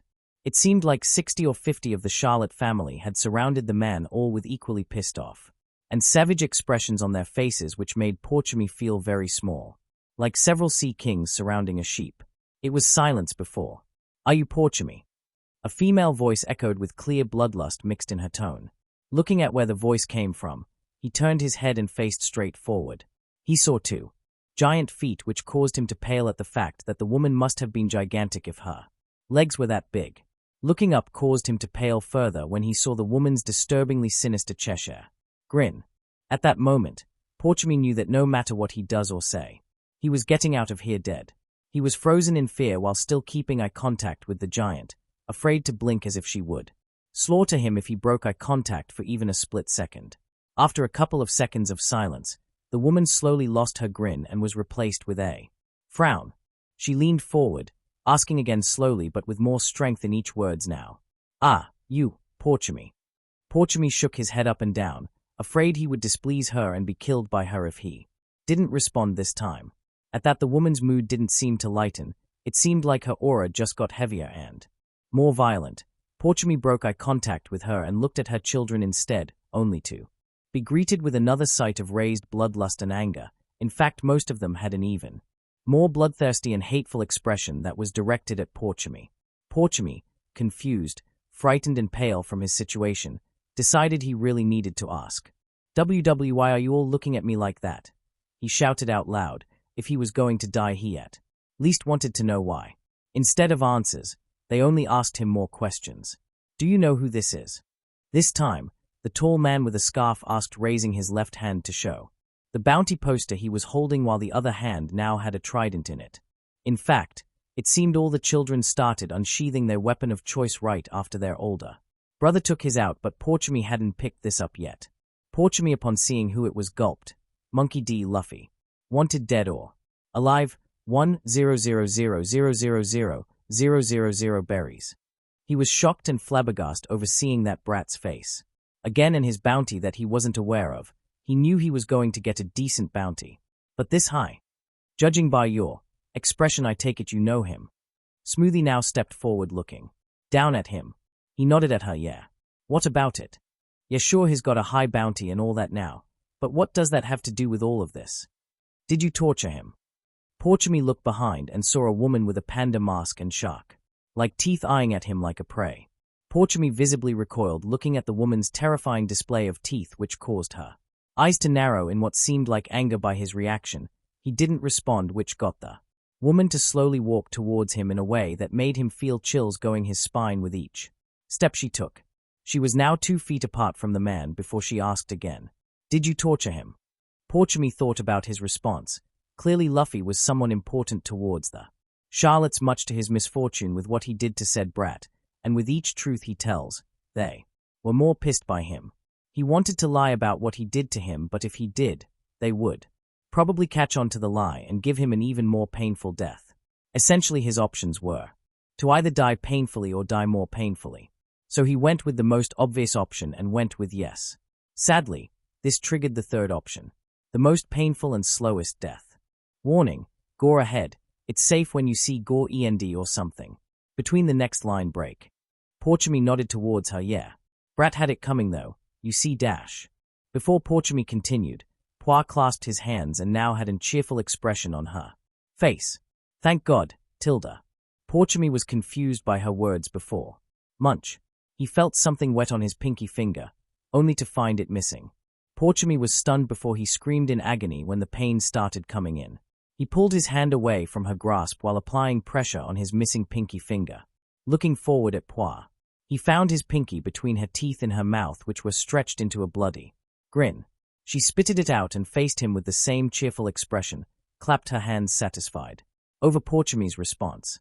"Thank God, Tilda, that we can give you our utmost, sincerest, purest feelings of hatred and fury for what you did, Tilda," she singed out with her tone sounding like she had fallen down towards the deepest depths of insanity and embraced it, which matched her now psychotic grin. It wasn't only Poire who was grinning like a maniac. All of the Charlottes seemed overjoyed over his response. Payback was long overdue for him after all. Tilda. Porchemy was shaking his hand over the fact he now had 4 fingers on it. He could still feel his pinky finger, which was reduced to a phantom limb now. Looking forward, he finally asked the million-dollar question. "Why is that brat so important to you?" Oven stepped up with a scowl on his face while cracking his knuckles. "That brat we keep talking about."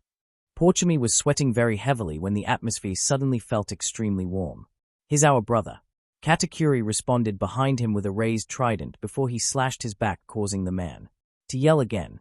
But even with the fresh wound on his back, Porchemy was more in shock than pain for a split moment as he processed this. He now realized his fate. He had tortured Luffy. He had tortured their little brother. Porchemy wanted to beg for his life.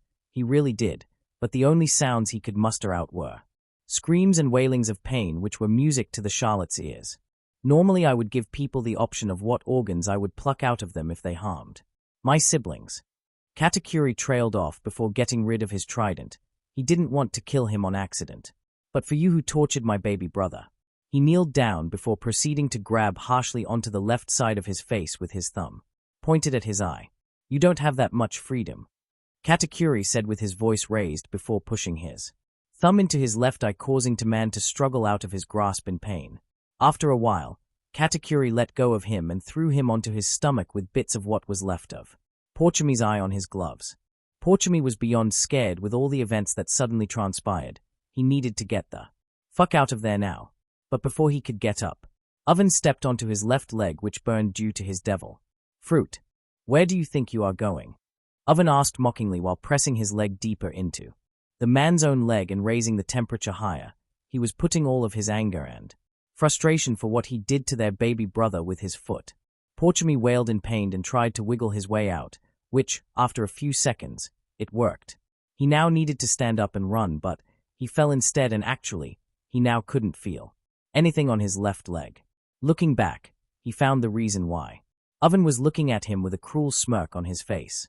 The tall man stepped back before picking up his left leg.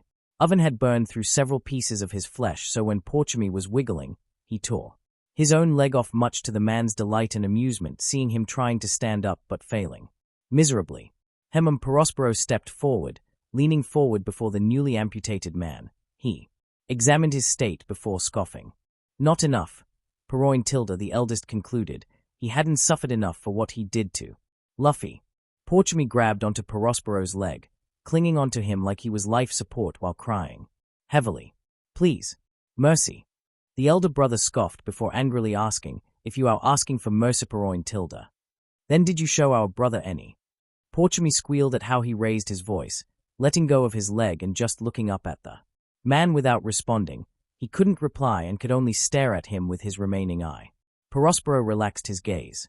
Exactly, Praline. Before he stabbed his other eye with his candy staff and pulling out his eye impaled on his staff. There shall be no mercy. Atone for what you did to our brother. Porchemi was now permanently blinded with the loss of his eyes. His tears were now blood-stained with the amount of blood gushing out of the now empty eye sockets, with only bits of what's left of his eyes inside. He has lost his sight. Porchemi was crawling around screaming frantically for help before Pero's knee. Go for it. He felt something sticky on both of his hand and remaining leg, which halted his movement.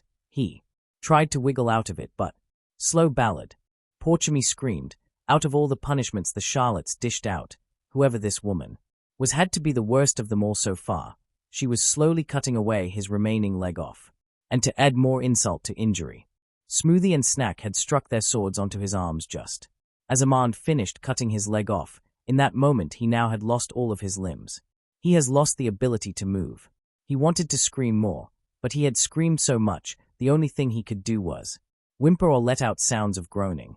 He felt someone grabbing onto his hair before he felt all of his teeth broken after a hard hit which was delivered towards his mouth, but before he could even process this, the mysterious man had grabbed his tongue and sliced it off. Cracker grinned satisfied over what he did with his sword and a fist coated in haki. He has lost the ability to speak. Gorend.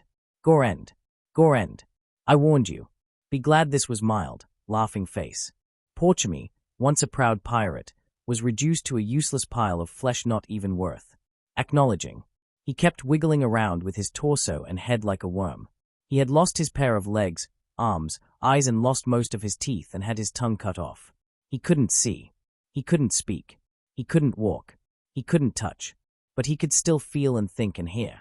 And he was feeling scared and thinking of the worse. Big Mom, who was overseeing this, just kept grinning and grinning on. She closed her eyes while swaying her hands like a music conductor, hearing Porchemi's screams of agony. It was delightful. Not as delightful as her son's singing voice, but still delightful nonetheless. Big Mom decided to kill two birds with one stone with the aftermath.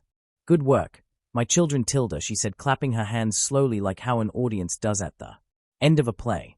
Now, gather all of his sliced-off body parts and show it to those bastards locked up to. Persuade and motivate them to tell us where their main base is, Yes, Mama, And as for Porchemi, put him on a boat. At that the Charlottes were confused why they were letting him go while some caught on what their mother was doing with Porchemy and nodded in approval over this. Big Mom noticing how some of her children were confused, so she explained. He can't do anything in this state. Wouldn't it be hell for a person who can't see, move nor speak? To be sailing out into the ocean on a small boat, drifting off alone with the only company being whatever you hear. At that the Charlottes shuddered at that thought before finally understanding what Big Mom was doing. Yeah, Porchemy was probably begging for death. Too bad they were all sadistic just like their mother and decided to let him live the remainder of his life in that poor state.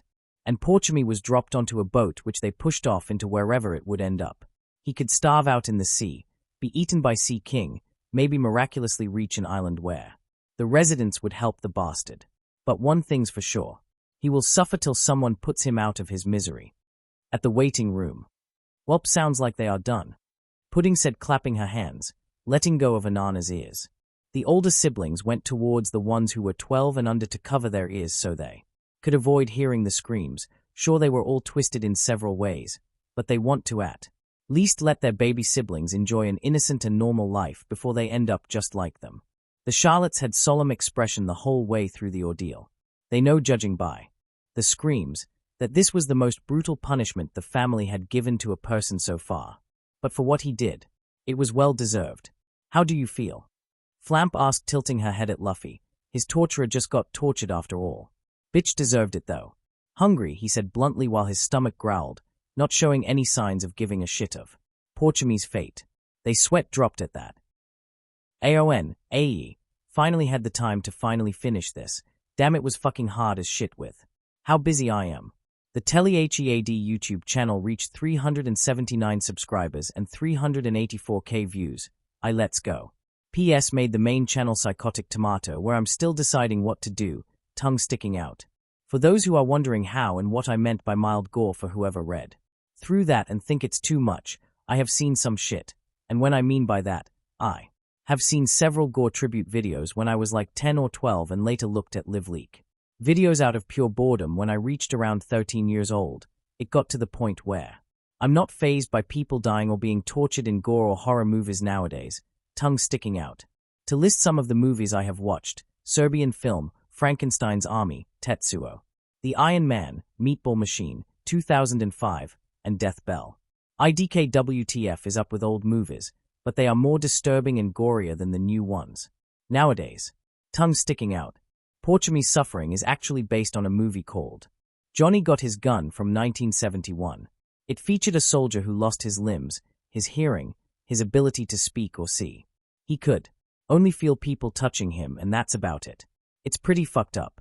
Chapter 16. After getting more food from the kitchen to feed their brother, they just stalled and chilled until one of their siblings who was on deck came down to tell them they could come back onto the deck again. In the meantime, the younger siblings were in a circle with their older brother Luffy in the center, while the older ones kept back in their sofas, coaches, and seats. To kill time, the older siblings told him to talk about his journeys and enemies he has faced off in paradise, and suffice to say, they were all interested in his stories, as he was the only Charlotte besides Chiffon that went on a journey. Then, we went to the reverse mountains to enter the Grand Line, Luffy exclaimed while the child siblings were interested in the next part of the stories. He finished telling his siblings about his adventures in Logetown, where he survived not only an execution attempt, but a fucking lightning strike. They still couldn't wrap around the idea of the bizarre events that unfolded there and the amount of luck it required for him to survive that shit. What happened there? Ongley asked eagerly with a big smile on his face with anticipating eyes. Like all of his siblings, he was enraptured and was shaking a bit from excitement. This was better than the storybooks they were read to. Luffy stood up with a big grin while pointing up. We sailed upwards the mountains. But a giant whale appeared and blocked our way. The younger siblings gasped at the new development. He sure is good at telling stories about his adventures, Chiffon commented, smiling a bit while leaning forward, invested in his stories. There's just a certain aura around him that could make people feel joy when he does something. This Arlong guy, do you think he's related to the Sun Pirates? Opera asked while rubbing his chin. All they knew about the man was the fact that his fish trait was that of a shark and he had a tattoo of the Sun Pirates who ruled over one of Luffy's crewmates' home island. The sun pirate tattoo is normally a way to either layer on or get rid of the slave mark that was burned into their skin. They never truly paid much attention towards the news that happens in paradise because there never really was anything interesting. The shit people go through in the new world pales in comparison to paradise. They had to give it to their brother though. His first bounty was 30 million Brulee, which made him one of the few siblings who had such a high starting bounty. Katakuri's first bounty was around 39,100,000 Brulee. Smoothie's one was 37,780,000, while Cracker and Snack tied with a 35 million Brulee worth on their head. If he started in the new world, he probably would have gotten a similar bounty to theirs. New world pirates tend to get a higher starting one, although their mother still stood on top with a 50 million Brulee bounty on her head, and she was also way younger too when she first got it. We should ask Praline or Prim to ask that question when they get their basins suggested. The siblings nodded at that before going back to listening about their brothers' tales of adventures. Then, what happened? Did you crash into the whale? Nutmeg, Harameg, and Allmeg asked, interested in what would happen next.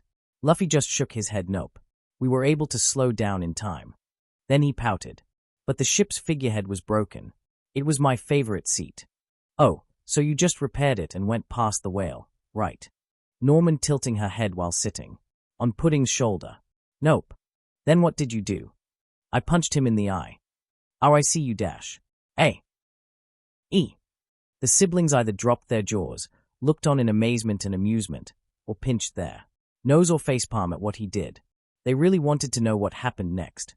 But the door opened with a kick, courtesy of Cracker, who upon stepping in, saw his siblings give him a "Are you serious?" look and started looking sheepish at that. Seemed he interrupted something important. Bad timing? He asked. Bad timing, they nodded and said in response.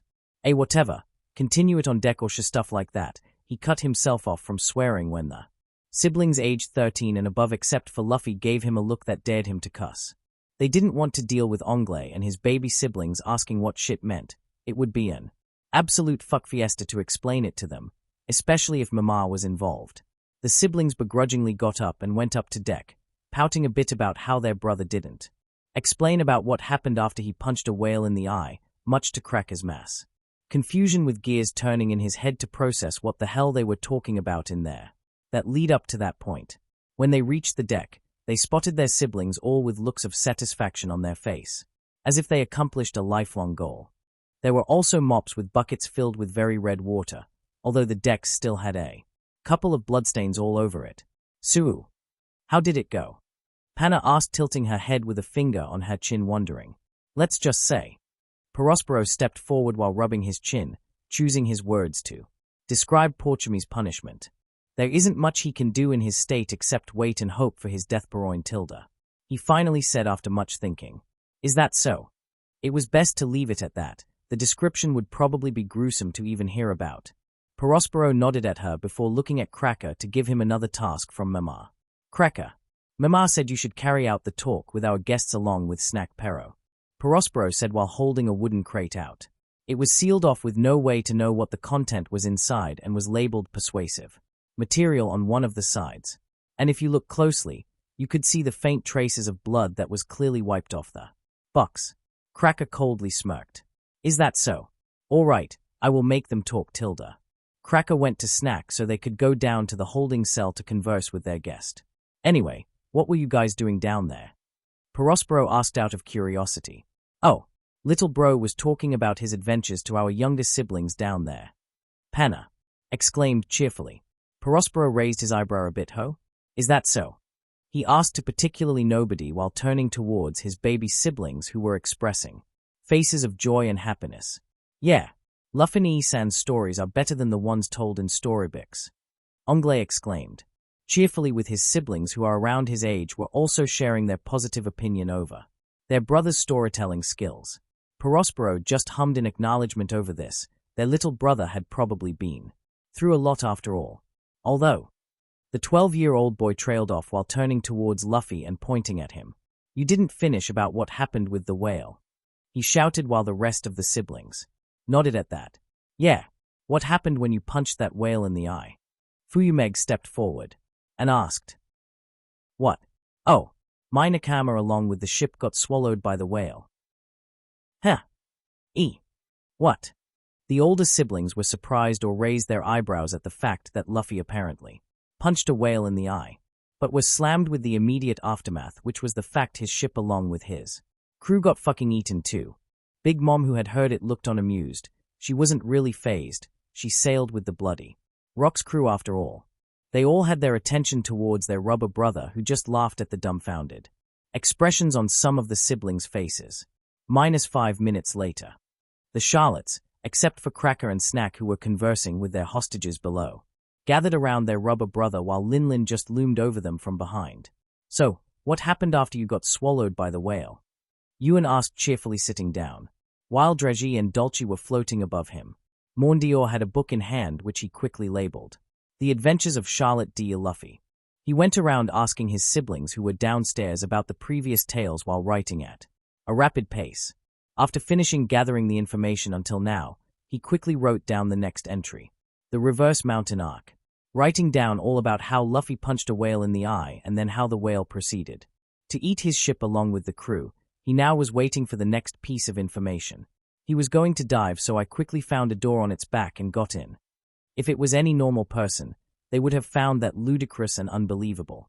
But for experienced sailors, especially the ones in the New World, this wasn't all that bizarre than the shit they had already experienced. So naturally they just let him continue on without question. That's where we met the doctor tending the whale. Crocus. The children oohed at that while the older ones hummed in acknowledgement. Big Mom, though, narrowed her eyes at that. That name sounded familiar. He's a cool old guy who was helping the whale when it kept ramming into the mountain because of personal issues. Personal issues? One of them asked, tilting their heads. Yeah, it's Brooks' whale friend, Laboon. Remembering their talk with him about his crewmates, they could piece together what the personal issue is. The whale must have wanted to ram through the mountain to find this Brook guy and his former crew. Luffy told them all how he fought the whale, much to the siblings' disbelief and amusement, and made a promise to bring the skeleton's ass, or pelvis, back to Laboon after a long-ass time of being separated from each other. He later went on to explain how he traveled to Whiskey Peak with Vivi and Mr. Nine, who he had run into while looking for his crew inside Laboon, where they were ambushed by bounty hunters, which they swiftly dealt with. He also revealed that they were working with the former warlord Crocodile and how he also dealt with a few of his agents along with the bounty hunters in that island, much to their surprise a bit. They were more surprised as it turns out this Vivi girl was the fucking princess of Arabasta. And then they set sail towards an island according to their brother. An island where Linlin would be very much interested in. After we beat up those guys, we went to Little Garden. Little Garden. Linlin trailed off, thinking with a finger on her chin. She could remember faint memories when she was a child, still living in Sheep's house at Elbaf before they moved away to another island, much to Linlin's confusion back when she was a naive kid. She never understood why the giants hated her. She remembered craving semla before going unconscious and waking up to the giants who either looked sad or had anger and fury directed at her, with the houses mysteriously being destroyed as if they went through a disaster. From what she heard upon waking up, Jorel died from unknown cause while she was asleep, according to Mother Caramel. Although as time went by and she became an adult, she could piece together the reasoning for the giants' fury and hatred for her. She went into one of her hunger pangs. She became aware of them when Newgate talked about how she went on a rampage, shouting and demanding for crackers before a very amused and annoyed captain punched her with a haki-coated fist back when they were sailing with rocks, and went on a rampage beating giants up before Jorel tried to stop her, but in doing so he got himself killed by her during her blind rampage looking for semla. Mother Caramel must have avoided telling the true cause of Jorel's death because she was still a child back then. Even though she is gone, she truly was a great mother to Linlin for her to not make her feel the guilt and repercussions of her gluttony. If only she knew. She shook her thoughts before thinking about Little Garden again. She remembered how Jorel and Jarrell talked about the fate of their successors who were to be the next captains of the giant warrior pirates, and how their last sighting was around Little Garden. According to the crew members who were saved by Mother Carmel, they believed their captains had died or been captured, but no one knew for sure. What was it like? What kind of inhabitants are there? Is the place little were some of the questions being thrown at Luffy, who just grinned and talked about his journey, and how he made two big friends. Little Garden wasn't small at all, it was huge as hell.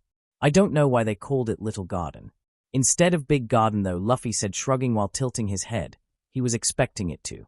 This will be all for today, next part coming soon, so please like, share and subscribe.